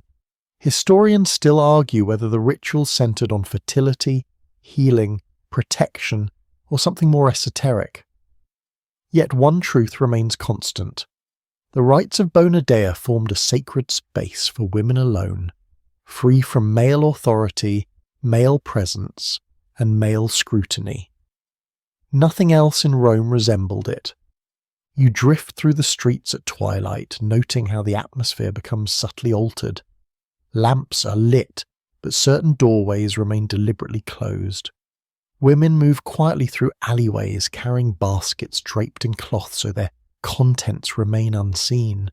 Their steps are purposeful, solemn, yet marked by a kind of anticipation, an awareness that they are about to enter a realm reserved for them, a ritual world shaped entirely by their hands and voices. Tonight's ceremony takes place in the home of a high-ranking magistrate as tradition requires. You approach the house and find male servants sent away, male statues discreetly removed or covered, and all symbols of masculine presence banished from the ritual space. Even words associated with men, names of male animals, male deities, are forbidden to be spoken within the sanctuary once the rites begin. The festival constructs a world within a world, a Rome without men, for one night only. Inside, women prepare the sacred chamber. They lay fresh greenery along the floor, creating a soft path leading toward an altar decorated with vines and flowers. Laurel and myrtle hang in garlands, their fragrance gentle but persistent. The scent of wine-soaked herbs rises from shallow bowls placed carefully around the room. At the centre stands a statue of Bona Dea herself, veiled in layers of white, her features hidden in reverence. No man has ever seen her image unveiled. The women who attend are not all priestesses. They come from diverse households, matrons, unmarried girls, freed women even, at times the Vestal virgins. Each carries an offering, grains, herbs, honey, or small cakes baked in secrecy earlier for that day. They approach the altar one by one, placing these gifts before the veiled goddess with quiet devotion. A soft murmur fills the room. No music has yet begun, but the rustle of garments and the gentle rhythm of footsteps create their own kind of harmony. You sense that this festival allows women to express something rarely voiced in Rome's public world: unity, independence, spiritual authority. Here in the sanctuary of Bona Dea, they are not defined by their relationships to husbands or fathers. Here they are whole in themselves. The ceremony begins with purification. A priestess moves through the chamber sprinkling water mixed with herbs believed to carry healing properties: mint, verbena, and possibly others whose names are lost to time. The droplets fall lightly on heads bowed in reverence, each one a blessing of renewal. The room grows quiet, expectant, as though listening for something deeper than sound. Then the chants begin, not loud chants, but long flowing murmurs that ripple like a tide across the chamber. The women encircle the altar, lifting baskets filled with herbs known to heal wounds, ease childbirth, calm fever, and soothe the troubled mind. Their voices weave among one another, creating a tapestry of sound both tender and powerful. The rhythm is slow, steady, unbroken, meant to invite the goddess into their midst. Wine plays a curious role in the ritual. While women in most Roman ceremonies were restricted from handling wine, in the rites of Bona Dea they use it openly. But they do not call it wine. They refer to it as milk, a symbolic transformation that keeps male associations at bay. The wine is mixed with herbs, stirred with deliberate motions, and offered in shallow bowls placed before the altar. Its fragrance grows stronger, filling the chamber with a warmth that mingles with the scent of greenery. At this moment, as the chants deepen, you sense a shift in the atmosphere, not dramatic but profound. Something unspoken settles over the women, a shared belief, a shared memory, a collective sense of stepping into sacred time where daily burdens fall away. You feel it even from the edges of the ritual space, the emotion, the dignity, the quiet strength rising from within the group. A ritual dance follows, though not a dance of sweeping gestures or elaborate choreography.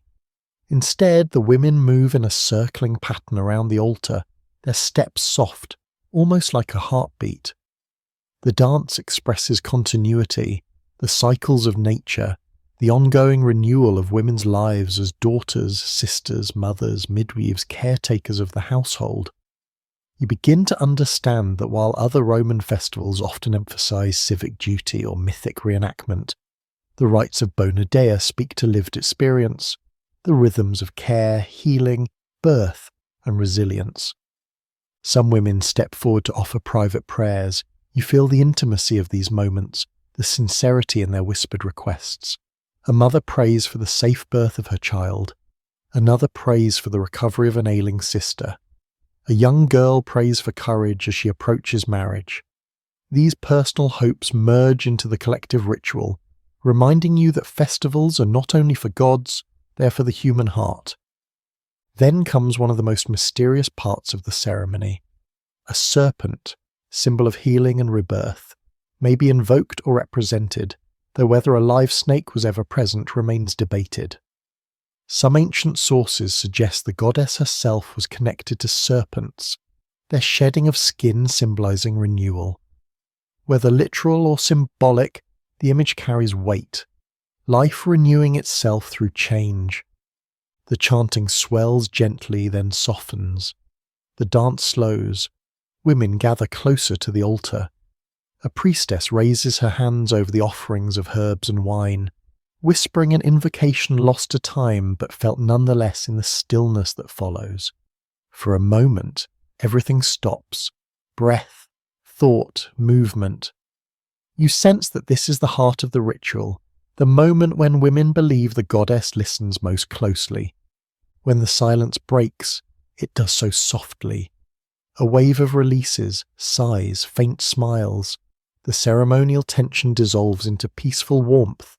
The women begin to share food, small cakes flavoured with honey and herbs, perhaps shaped in patterns significant to the goddess. They speak now without whispers, though still quietly, forming pockets of conversation throughout the chamber. Stories are exchanged, worries are eased, hands are held. This part of the festival, though not described in surviving texts, feels unmistakably human. After ritual comes connection.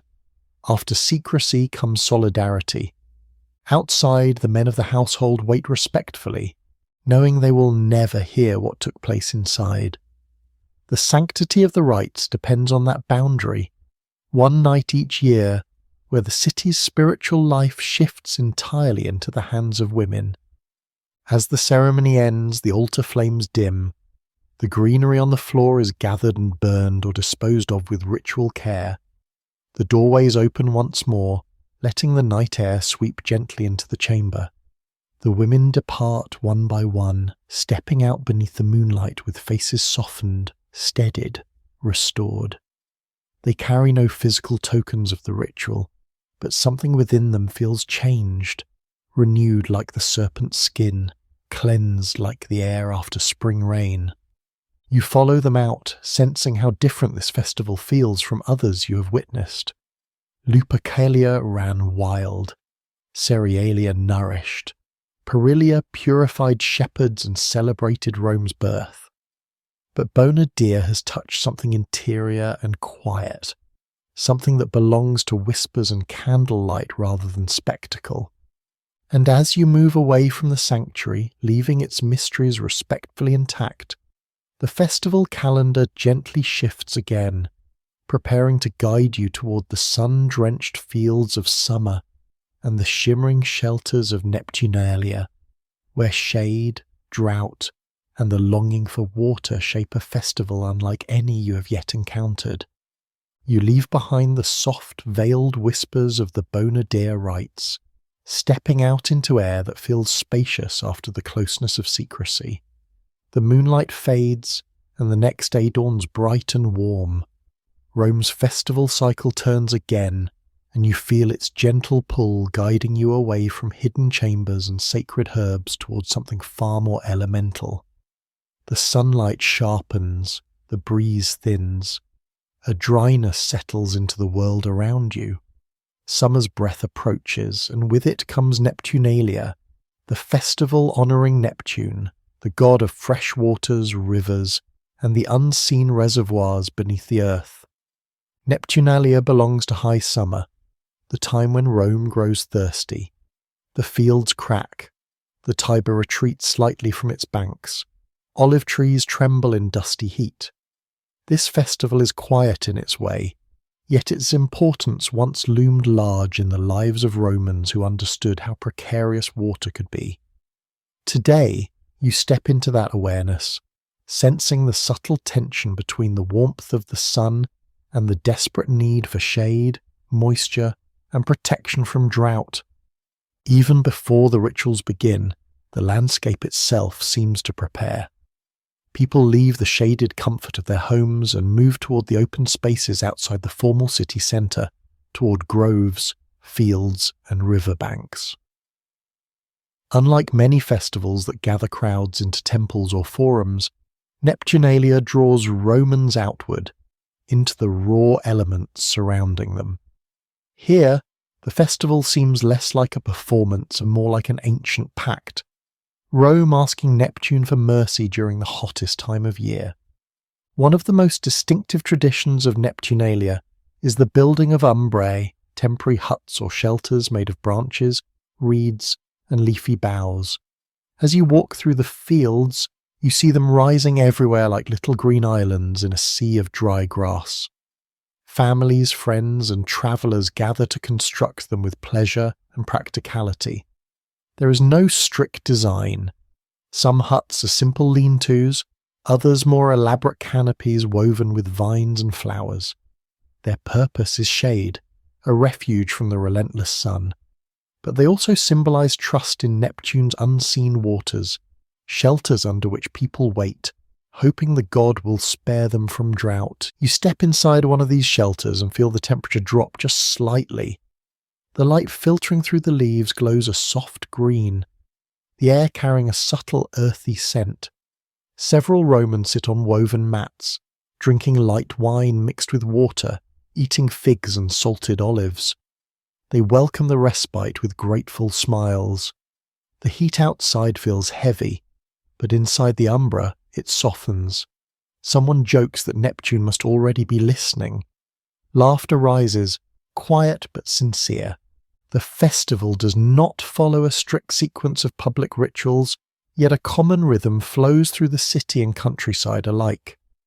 People gather in groups, and soon prayer begins, not grand, not formal, but simple invocations spoken toward the sky, or murmured over cups of cool water. Offerings of wine are poured into small pits in the ground, the liquid disappearing instantly into the thirsty soil.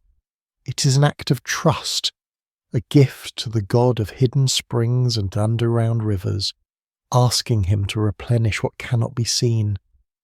You follow a family making its way toward a small shrine dedicated to Neptune. The shrine is not elaborate, just a carved stone set near a shallow grove, decorated with shells, laurel branches, and small figurines of fish or horses. Neptune's domain extends beyond the sea, even though modern minds often forget this. For the Romans, he was as much a protector of wells and springs as a ruler of ocean storms. Here, land and water meet in a gentle balance symbolized by the modest offerings laid before the shrine. A priest pours fresh water from a clay jug as part of the blessing. The droplets fall onto the ground with a soft patter, immediately sinking into the dry earth. He raises his hands and offers a prayer for rain, not harsh storms, but soft, life-giving showers. His voice wavers slightly in the heat, yet carries a steady sincerity. The crowd responds with quiet nods, each person aware of how much depends on Neptune's goodwill. In this season, Rome's wealth, its granaries, its vineyards, its orchards, could weaken if the rains refuse to come. Moving deeper into the fields, you encounter a group of young men splashing each other with water drawn from skins they carried on their backs. Their mirth is infectious, a brief reprieve from the sun. Children join them, shrieking with delight as cool droplets land on overheated skin. The adults smile at the sight. Even moments of play become offerings of gratitude, reminders of water's refreshing gift. Nearby, under another leafy shelter, a storyteller recounts tales of the Neptune's origins. He speaks of how the god's name may once have meant simply moisture, a force without shape that came to embody rivers, springs, and the mysterious depths of the earth.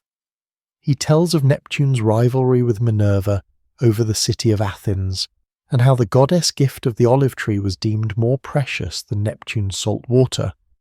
Listeners murmur at the story, part amused, part reflective. The festival encourages contemplation not only of survival, but of the many ways humans understand water as blessing, danger, and source of life. As midday approaches, the heat intensifies. The sun presses down like a heavy hand. Rome grows quiet, its noises dampened by the oppressive warmth. It is during this stillness that the most heartfelt prayers rise. People step into the shadows of their umbrae, close their eyes, and speak softly to Neptune. Their prayers ask for gentleness, for rains that nourish, not destroy, for wells that remain full, for springs that never dry. There is humility in their voices, a recognition that Rome, despite its power, remains small beneath the sky. You sense how deeply connected these rituals are to the agrarian roots of Roman life. Before emperors, before legions, Rome was a land of farmers who knew that drought could unravel everything. Neptunalia carries that ancestral memory forward.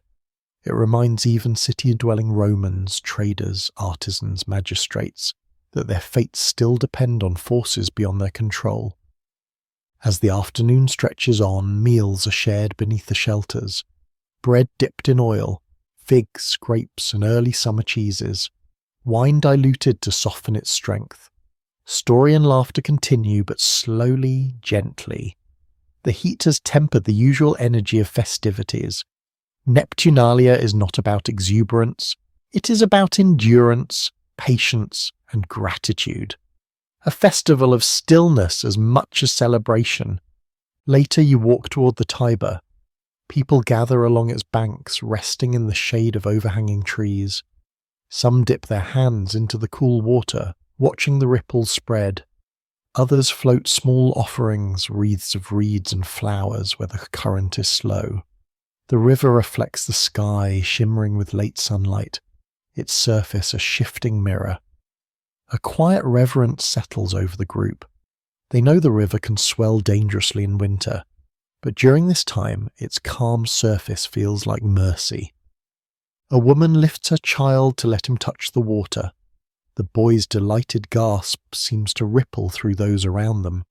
Moments like these, unadorned, deeply human, define Neptunalia more than any ritual text. The festival honours the simple truth. Water is life, and life deserves gratitude. As evening approaches, the heat finally eases. The shelters glow softly in the golden light of dusk. The air grows breathable again. Musicians begin to play gentle tunes, flutes, lyres, even a soft drum that mimics the fall of distant rain. Groups hum along as they rest beneath their leafy roofs. The city feels suspended in a tranquil moment, held lightly between earth and sky. When night fully falls, torches illuminate the umbrae, casting shimmering patterns across leaves. Families linger longer than they normally would outdoors, savouring the coolness, the unity, the shared awareness of nature's fragile balance. Conversations drift toward memories of past summers, years of flood, years of drought, years of perfect balance. Neptunalia becomes a moment to remember that survival is a partnership between humans and the forces they honour. Eventually the shelters begin to empty. People fold their woven mats, gather their baskets, and slowly return to their homes. The fields feel quieter without their presence, but the lingering scent of crushed leaves and sun-warmed branches remains, a reminder of the temporary sanctuaries built to honour a god whose gifts flow beneath the surface of the world. You look back one last time at the scattered umbrae glowing faintly under the starlit sky. They appear fragile, almost dreamlike. Yet their purpose is strong. They embody hope, humility, and the timeless plea for rain. And as the calendar shifts once more, you feel the dry earth giving way to thoughts of abundance stored deep in the city's granaries. The next festival draws you downward, into the cool, hidden places where Rome protects its harvest. Consuelia awaits, whispering from beneath the soil, ready to reveal the quiet rituals of stored grain and the guardian god who watches over them. You leave behind the leafy shelters of Neptunalia, feeling the cool of evening settle along your skin as the memory of those sun-warmed huts fades gently into dusk. The air shifts again, not toward brightness or secrecy this time, but toward something deeper, quieter, and strangely hidden. As though the city itself is drawing you downward, Rome's festival calendar guides you from the sun-scorched fields into the shaded heart of its earth, where abundance is stored and safeguarded. You move toward Consuelia, the festival of Consus, the protector of grain stored beneath the ground. At first you sense nothing unusual. The city appears calm, ordinary in its evening routine. But beneath this surface lies a subtle hum, a murmur from the granaries, from the deep chambers where Rome hides its winter lifeline. Consus is not a god of open fields like Ceres or Flora. He dwells in the earth's hidden places, in the quiet rooms where grain waits for the year's hardest months. His presence feels cool and still, like the breathless air below ground. And as the festival begins, Rome shifts its attention to those silent spaces that hold the city's future. You follow the crowds toward the Circus Maximus, where the rituals of Consualia traditionally unfold. Yet the atmosphere differs from that of races or public games. Today, the air carries a reverent stillness. The shrine of Consus lies not above ground, but beneath a layer of earth, usually hidden by a mound and uncovered only during his festivals. As the priests approach, they brush soil gently away from the stone altar, revealing the place where offerings will soon be made.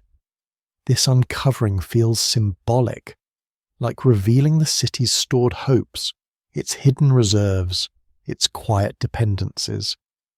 When the altar emerges fully from the earth, sunlight glints softly across its surface. People gather closer, though still respectfully distant. The god of stored grain is not associated with grand gestures or loud worship. His festival invites contemplation of what is necessary but often unseen. The granaries, the provisions quietly tucked away. The forethought that prevents hunger in winter. The ceremonies begin with offerings of grain. Priests carry baskets of wheat, barley, rye, and other staples. They pour these gently over the altar, letting the kernels scatter into small piles. The sound is soft but distinct, like rain falling on stone. Some Romans close their eyes as this happens, imagining their own households, their own stores of food, their own dependence on the unseen powers that watch over nourishment. Then, in one of the festival's most distinctive rituals, horses and mules, animals crucial to ploughing and hauling grain, are temporarily released from work. Their harnesses are removed, decorated with garlands, and the animals are allowed to rest. In the Circus Maximus, these creatures are honoured not with hard labour, but with freedom and festivity. You watch as a group of horses trot lightly along the track, their bodies gleaming in the sun, the garlands drape across their necks, leaves trembling with each step. The people cheer softly, not the loud shouts of a race, but the warm appreciation of partners in labour.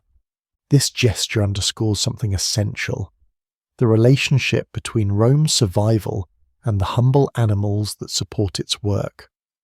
For one day they are celebrated rather than commanded.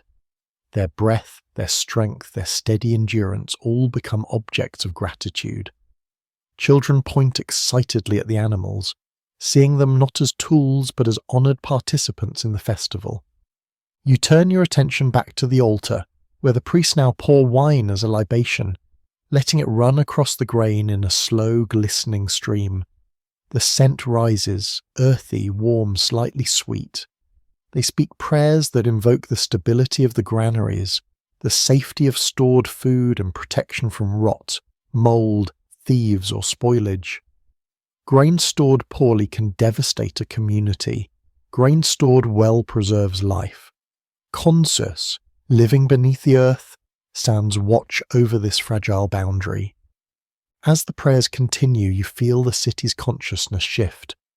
Romans begin to speak softly among themselves about harvests, about winter preparations, about past famines or seasons of abundance.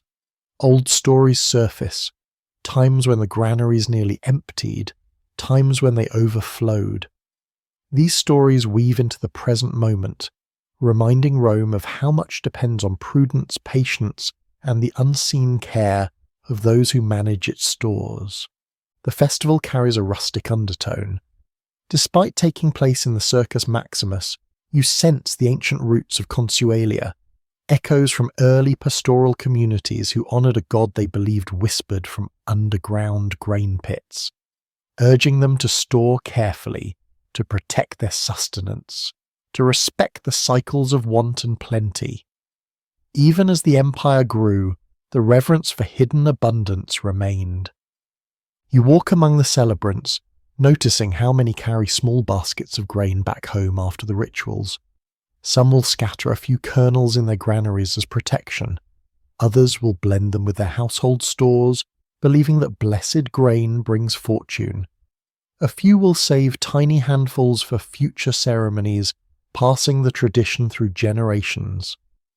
The festival continues with games, not the wild contests of Saturnalia or the energetic running of Lupercalia, but gentler, agricultural-themed competitions. Young men race while balancing baskets of grain on their shoulders. Children play a game of tossing kernels into pots from a distance, laughing when the wind carries them off course. Women weave small wreaths from the wheat stalks, giving them to friends as blessings for winter. The horses and mules, freed from harness, wander calmly along the edges of the Circus Maximus, nibbling at tufts of grass. Their handlers stand nearby, watching with affectionate pride. The animal's presence grounds the festival, reminding everyone that labour, both human and animal, sustains Rome's abundance. As afternoon deepens, the priests cover the altar once again with earth. This act feels final, ritualistic. Consus returns to his hidden dwelling. The grain god disappears beneath the surface, trusting the people to guard their stores with diligence. The covering of the altar is not sorrowful, it is a gesture of faith. The god rests, and the people take up their responsibilities. You walk with the crowd as they leave the circus.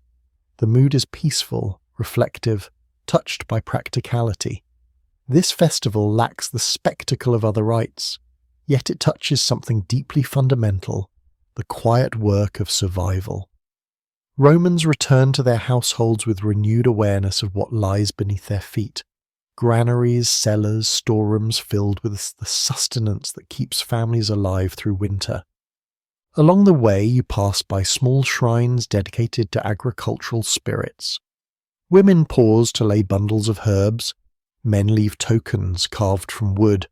Children place kernels one by one in tiny bowls. The simplicity of these offerings mirrors the festival's essence. Gratitude expressed not through luxury but through daily necessities. As evening settles, lamps glow in doorways, casting warm circles of light across the streets. Families gather for meals that feel slightly more meaningful tonight. Bread broken with reverence, grains cooked with gratitude. Conversations drift toward planning for winter, for harvest storage, for the quiet hope that the coming months will be kind. In this moment, you understand Consuelia not as a loud celebration, but as a soft, grounding reminder.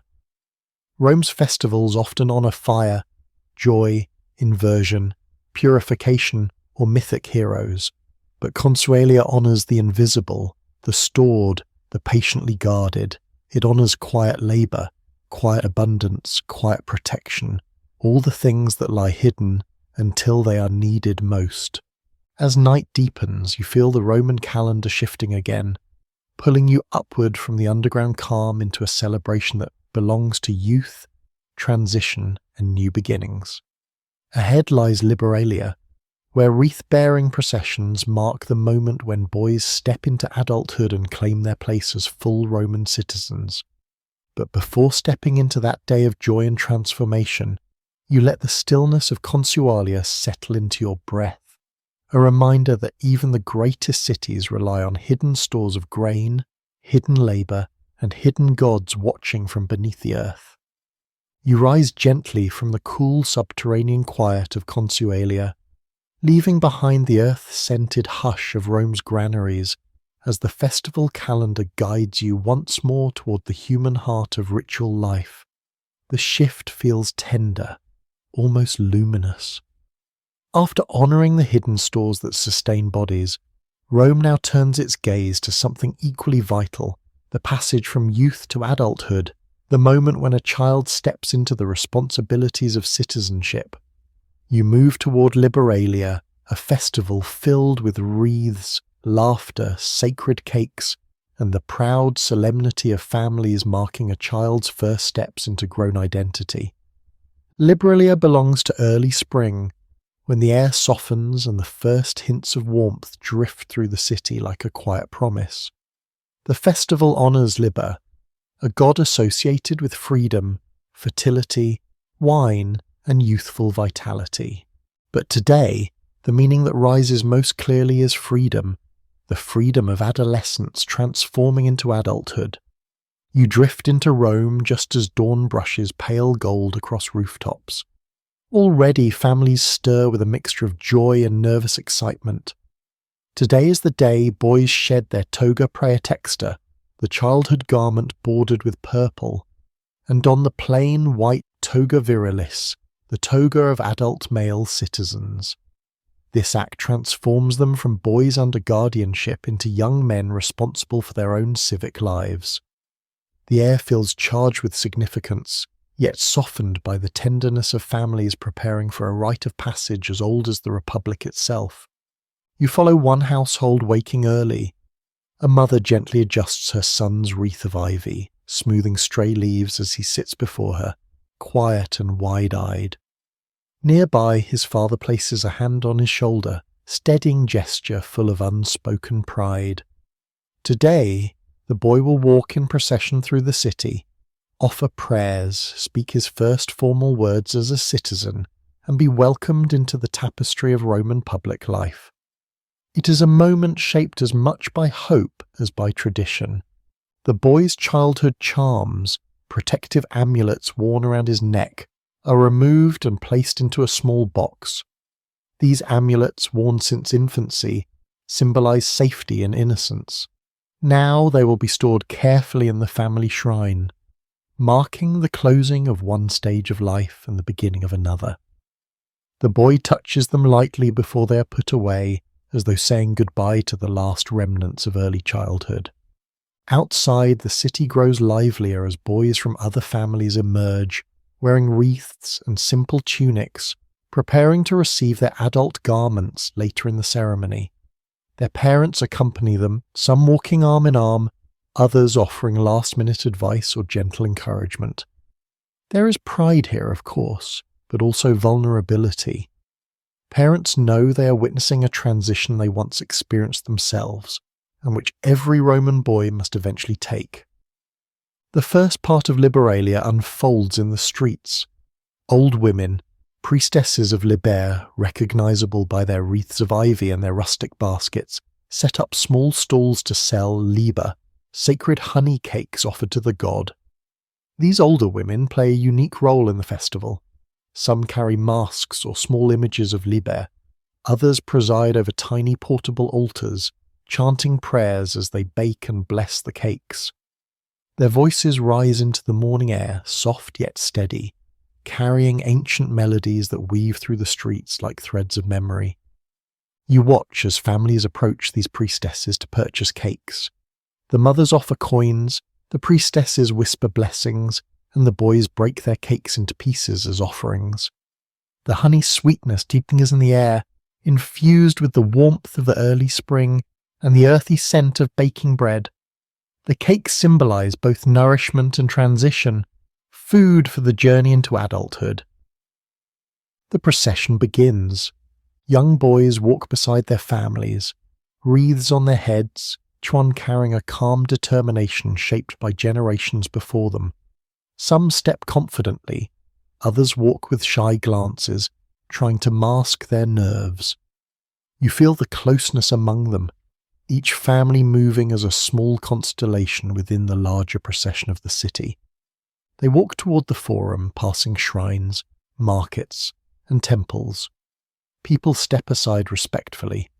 Some call out gentle blessings. A few older men watch with knowing smiles, remembering their own Liberalia, the day they too stepped from childhood into public life. The path is lined with offerings of flowers and small figurines, tokens left by Romans hoping for protection, good fortune, or simply honorary tradition. As the procession reaches the temple of Liber and Libera, the sons stand before the altar alongside their fathers or guardians. The priest welcomes them with a gesture of the hand, invoking the god's blessing. The air feels charged with anticipation. One by one, the boys offer their wreaths and their honey cakes, placing them carefully upon the altar. Some whisper private prayers, others stand silent, absorbing the moment. Then comes the pivotal act, the donning of the toga virilis. Parents unfold the simple white garment, unadorned, pure, symbolic of adult responsibility. The boy stands straight as the toga is draped over his shoulder and wrapped around his body. The ceremonial shift is profound. When the cloth settles into place, its weight carries meaning. Child becomes citizen, protected becomes responsible, guided becomes guiding. Some mothers wipe quiet tears. Fathers clap their sons' backs with pride. Siblings gather close, marvelling at this new version of someone they've grown up with. The temple fills with warmth, celebration without extravagance, meaning without spectacle. Once all the boys have received their toga virilis, the priest blesses them collectively, asking Liber to grant them fertility, not only of body, but of character, wisdom, action and service to the state. Fertility in this sense means growth, maturity, contribution, a fruitful life lived with honour. After the formal ceremony, the newly recognized young men accompany their families to the family shrine at home. Here, another ritual unfolds, smaller but equally meaningful. The boys place their childhood amulets in the shrine, tiny objects shaped like bulls, suns, or protective symbols. They remain there as silent reminders of the journey from infancy to adulthood. The boy stands before the shrine and is blessed by the household's elders. Then comes the first public acknowledgement of citizenship. The young man, now wearing his white toga, walks to the forum to register his name officially. This act links him forever with Rome's civic body. No longer merely a child living within the city, he is now part of its decisions, its duties, its future. Throughout the day, a celebratory spirit weaves gently through the streets. Families host modest feasts. Tables fill with bread, olives, cheese, herbs, and honey cakes blessed early a year by the priestesses. Jugs of wine are opened, not strong wine, but wine mixed with water, suitable for a day honouring youthful passage.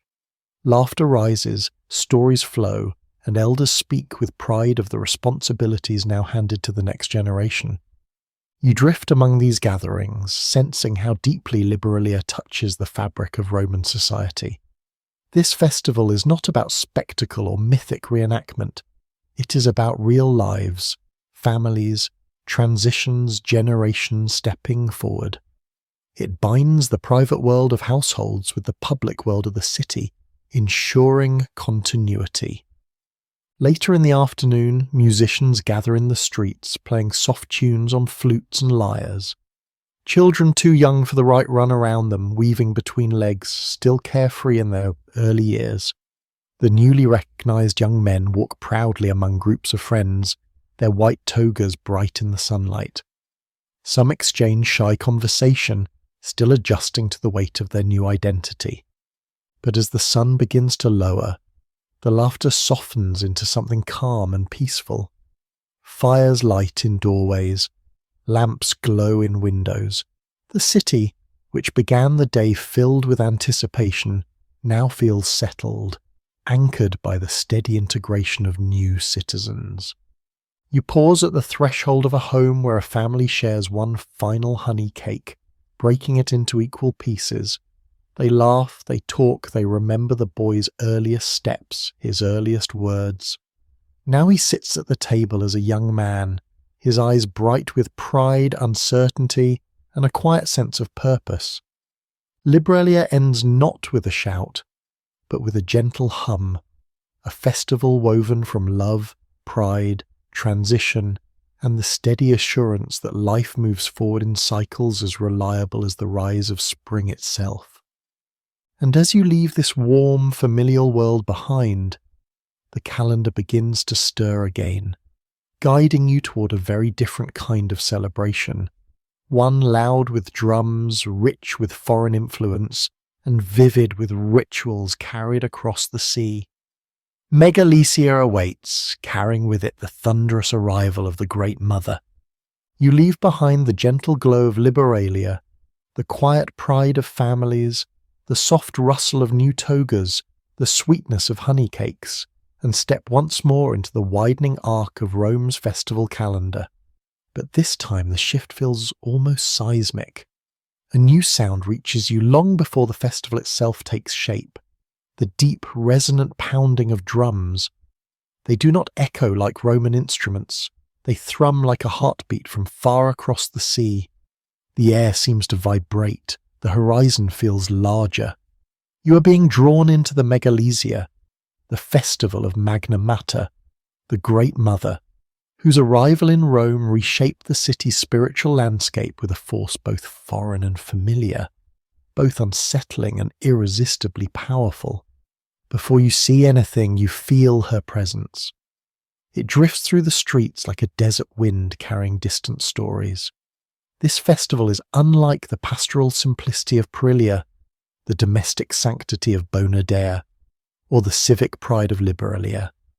Megalesia is thunderous, theatrical, and unashamedly sacred. It bursts into Rome with drums, cymbals, dancing, and ecstatic devotion. And yet beneath the spectacle lies a deeper resonance. The memory of a goddess older than Rome, older than many of the gods Rome would later adopt into its pantheon. You move through the city streets as dawn brightens their edges. The day of the festival unfolds in spring, a season when the world opens itself again. And today, Rome itself seems to open, its gates, its customs, its boundaries, welcoming a deity born not in Italy, but in the mountains of Phrygia, far to the east. Centuries earlier, during a time of fierce war, Rome had turned to the oracles, seeking victory. The answer was extraordinary. Bring the Great Mother to Rome. And so her sacred stone, a meteorite believed to embody the goddess, was carried across sea and land, greeted by processions, touched with reverence, and placed within a temple built upon the Palatine Hill. You walk toward that temple now, feeling the city stir around you. The atmosphere is charged. People line the streets, waiting for the festival to begin. They whisper about the goddess who came from far away, whose arrival once carried prophecy and promise. They speak of the wild rituals associated with her followers, the Galli, ecstatic devotees whose drums and dances defied the usual discipline of Roman religious life. The festival makes space for them today, and the anticipation hums like a taut string. Then the drums grow louder. A procession approaches from the distance, moving like a living river of sound and colour. At its head walk the priests of Magna Mater, clad in vivid garments, reds, purples, golds, colours rarely seen in Roman rituals, where white and simplicity usually reign. These priests carry cymbals and tambourines, striking them in rhythms that send vibrations through your bones. Their steps are light, almost floating, as though carried by something deeper than music. Behind them come the Galli, the eunuch priests dedicated entirely to the goddess. Their presence is startling to Roman eyes. Men dressed in flowing garments, wearing bright jewellery, their faces adorned with paint. Their movements are ecstatic, rhythmic, fluid. They twirl, leap, sway and bow, their bodies expressing devotion without restraint. Some Romans watch with fascination, others with discomfort, but none with indifference. The Galli embody a kind of sacred surrender that disrupts the boundaries Rome usually keeps so carefully drawn. As the procession passes, petals fall from rooftops. Women lean from balconies, shaking out cloths filled with flowers. The petals scatter through the air, drifting onto the priests, onto the crowd, onto you. Their colours flash in the sunlight, pink, red, gold, like fragments of sunrise set loose within the city. Children laugh and chase them. Some adults quietly gather them as tokens of good fortune. You follow the procession as it winds uphill toward the temple of Magna Mater. The drums grow faster. The cymbals ring more sharply. The chants surge in waves, calling on the goddess with names older than Latin. You feel the intensity rising, not toward chaos, but toward a sharp edge of transcendence. At the top of the hill, the temple gleams. Its steps overflow with worshippers. The sacred stone of the goddess rests inside, a dark, smooth object unlike any Roman statue. It is not sculpted into human form. Its power lies in presence, not representation. You sense that this simplicity is the point. It is the mystery of origin, the weight of something that fell from the heavens. Romans honoured many gods through statues shaped by human hands, but Magna Mater needed no such form. Her image existed in the uncarved stone itself. Ceremonies begin with offerings of incense and wine poured over bronze bowls. The smoke rises in thick swirls, scented with spices from across the Mediterranean, cinnamon, myrrh, frankincense, reminding Rome that this goddess came from lands rich with ancient culture. Women bring garlands woven from evergreen branches. Men lay down small figurines carved from precious wood. The altar glows in the shifting light. Then the ritual reaches its most electrifying moment, the dance. The Galli move forward, their bodies already trembling with devotion. The drumming intensifies, each beat like a footstep from some primordial age. The priests sing in foreign tongues, their voices rising like a storm tide. The Galli whirl in rapid circles, their garments spinning like flames. They sway forward and backward, striking cymbals, stamping their feet, shaking their long hair. The dance is not performed for spectacle. It is performed for her. You feel the air thicken, the spectators grow quiet. Even the children stop speaking. In this moment, the boundary between Roman tradition and foreign fervour blurs. Rome opens its heart to something raw, ancient, powerful. Historians still argue whether the ecstatic nature of Megalesia brought discomfort to conservative Romans, or whether the festival's spectacle became beloved. Some sources suggest both, but what you feel now is something undeniable. A festival that reveals Rome's ability to absorb, transform, and be transformed by the beliefs of other peoples. The dance continues until the drumming softens and shifts into a gentle pulse. The Galli kneel, breathless, sweat shining on their skin. The priests place bowls of milk and honey before the altar, offerings symbolizing nourishment, fertility, and the nurturing essence of the Great Mother. These offerings are simple yet profound, echoing the maternal force that Magna Mater embodies. The worshippers remain silent for a long moment. The wind shifts across the Palatine, rustling the garlands. Then a single flute begins to play, a slow, haunting melody that seems to settle the frenzy into peace. People close their eyes, some bow their heads, others gaze at the altar, reflecting on the goddess whose influence spans continents and centuries. After the formal rites, the festival spills back into the city. Theatres open their doors to performances in honour of Magna Mater. Lively plays, comedic farces, exuberant spectacles that bring joy to the people. Vendors sell sweet cakes, olives, and wine along the streets. The energy is lively but softened by reverence, echoing both excitement and gratitude. You walk among the celebrating crowds, feeling Rome expanded, its identity stretched wide enough to hold both discipline and ecstatic devotion, both native ritual and foreign reverence. The people seem aware, even if only subconsciously, that the world is larger than their city's boundaries. The Great Mother reminds them that power, nourishment, and protection can come from beyond familiar horizons. As evening approaches, lamps illuminate the streets, casting warm circles of light on dancers who continue moving beneath the fading sky. Flutes, drums, and laughter mingle in a harmony both strange and beautiful. You look back toward the temple on the Palatine, its silhouette glowing softly against the twilight. The sacred stone rests within, steady and silent, as the festival continues to ripple through the city. And as you turn away, following the soft guidance of the calendar once more, you feel the next festival stirring, one quieter, older, more inward.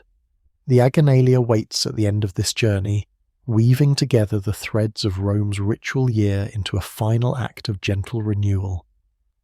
But before you step toward that closing circle, you hold the echoes of Megalesia within you, the thunder of drums, the whirl of ecstatic dancers, and the reminder that even an empire grows richer when it listens to the voices carried across the sea. You move forward from the thunder of Megalesia, feeling its echoes fade into the city's stone and sky. The drums grow distant, leaving behind a lingering warmth, a final shimmer of movement. Rome becomes quieter now, more grounded, more contemplative.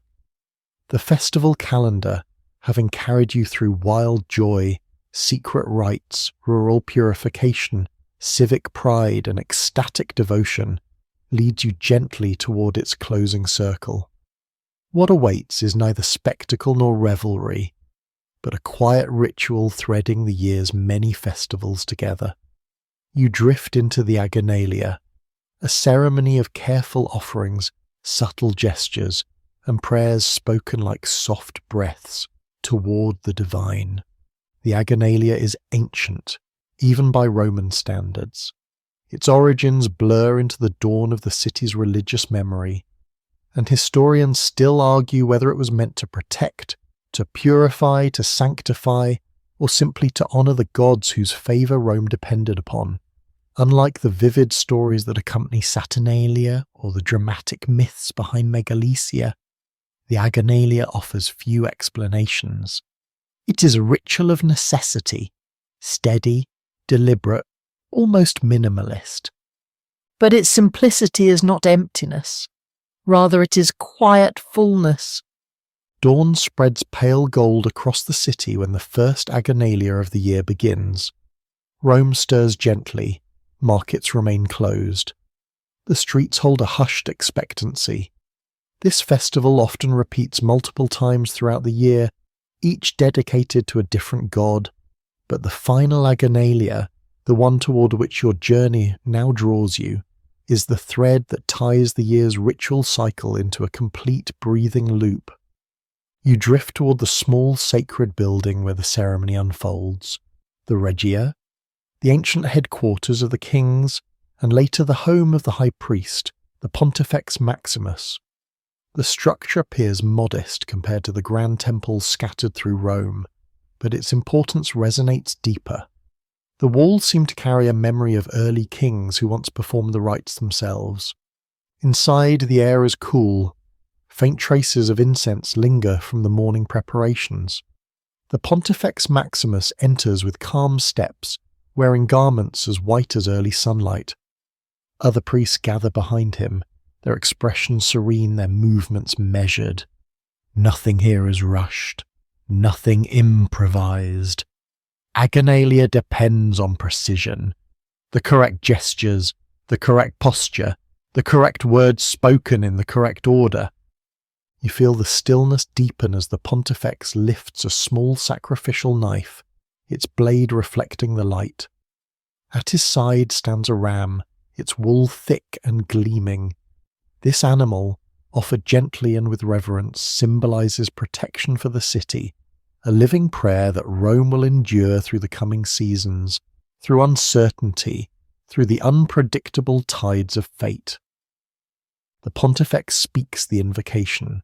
His voice is low but steady, carrying ancient formulas passed down untouched through centuries. The words themselves are archaic, even to Romans, their meanings debated by scholars then and now, but the mystery does not diminish their power. If anything, it enhances it. Spoken language becomes a bridge anchored not in understanding but in faith. The ram is offered with care, no spectacle, no dramatic flourish, only a quiet release of breath from those gathered.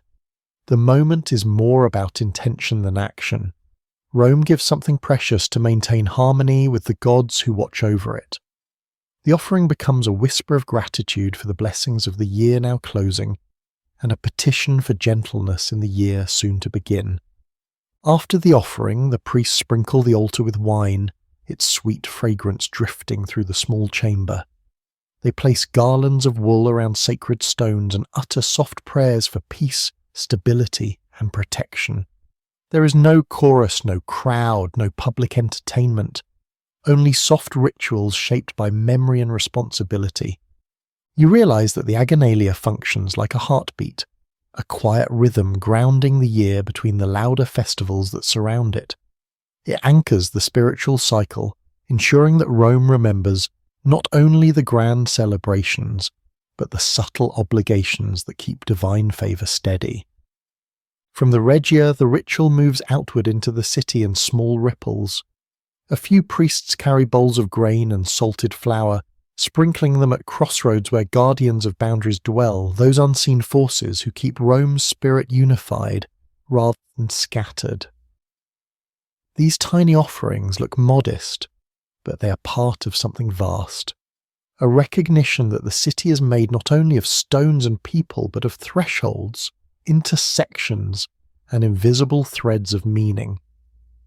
As the sun lifts higher, Romans go about their morning with a soft awareness of what has taken place. A baker touches the lintel of his shop before beginning the day's work. A mother gathers her children and tells them in gentle tones that the offering has been made, that Rome has been blessed again. A group of elderly men sit together on a bench, discussing past festivals and remarking on how each Agonalia feels and has always felt like Rome taking a quiet breath. You walk through the forum, feeling its stones warm under the strengthening light. The city seems calmer today, as though the ritual has smoothed the rough edges of daily routine. The noise of merchants setting up stalls feels muted. The bustle of citizens moving through the square carries a certain softness. Even the pigeons flap more languidly through the morning sky. Later, the priests return to the Regia to complete the final rites. They burn small offerings of incense and place the remaining grain into the brazier.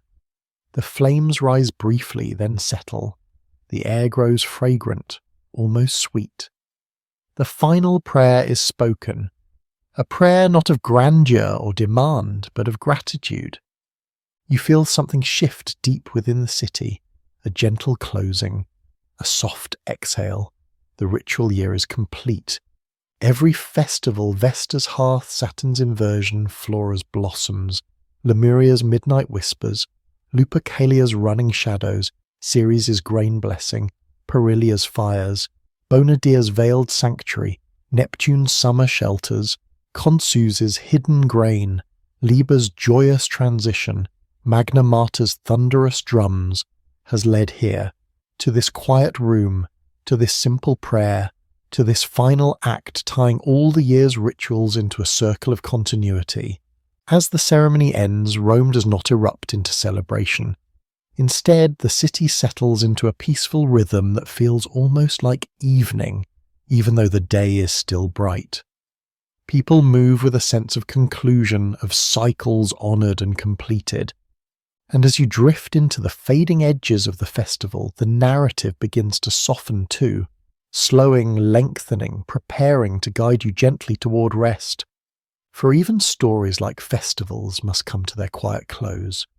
The city grows softer around you now, its noise dimming into a distant hum, like waves smoothing themselves along a twilight shore. The festivals of Rome fade into memory, petals settling from Floralia, echoes drifting from Saturnalia, the low glow of Vesta's flame lingering like a warm ember in the corner of your mind. The year's rituals no longer pull you forward.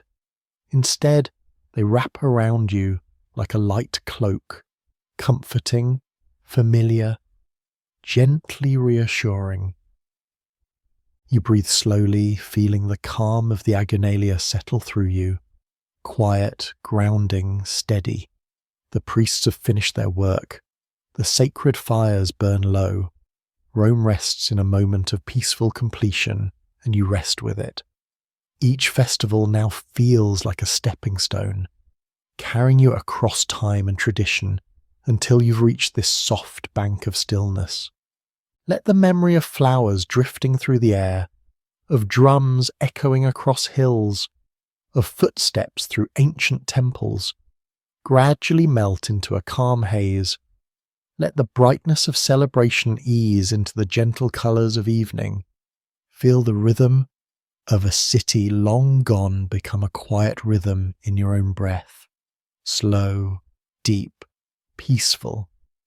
There is nothing left to witness, nothing left to follow, only the lingering warmth of stories woven through time settling into silence.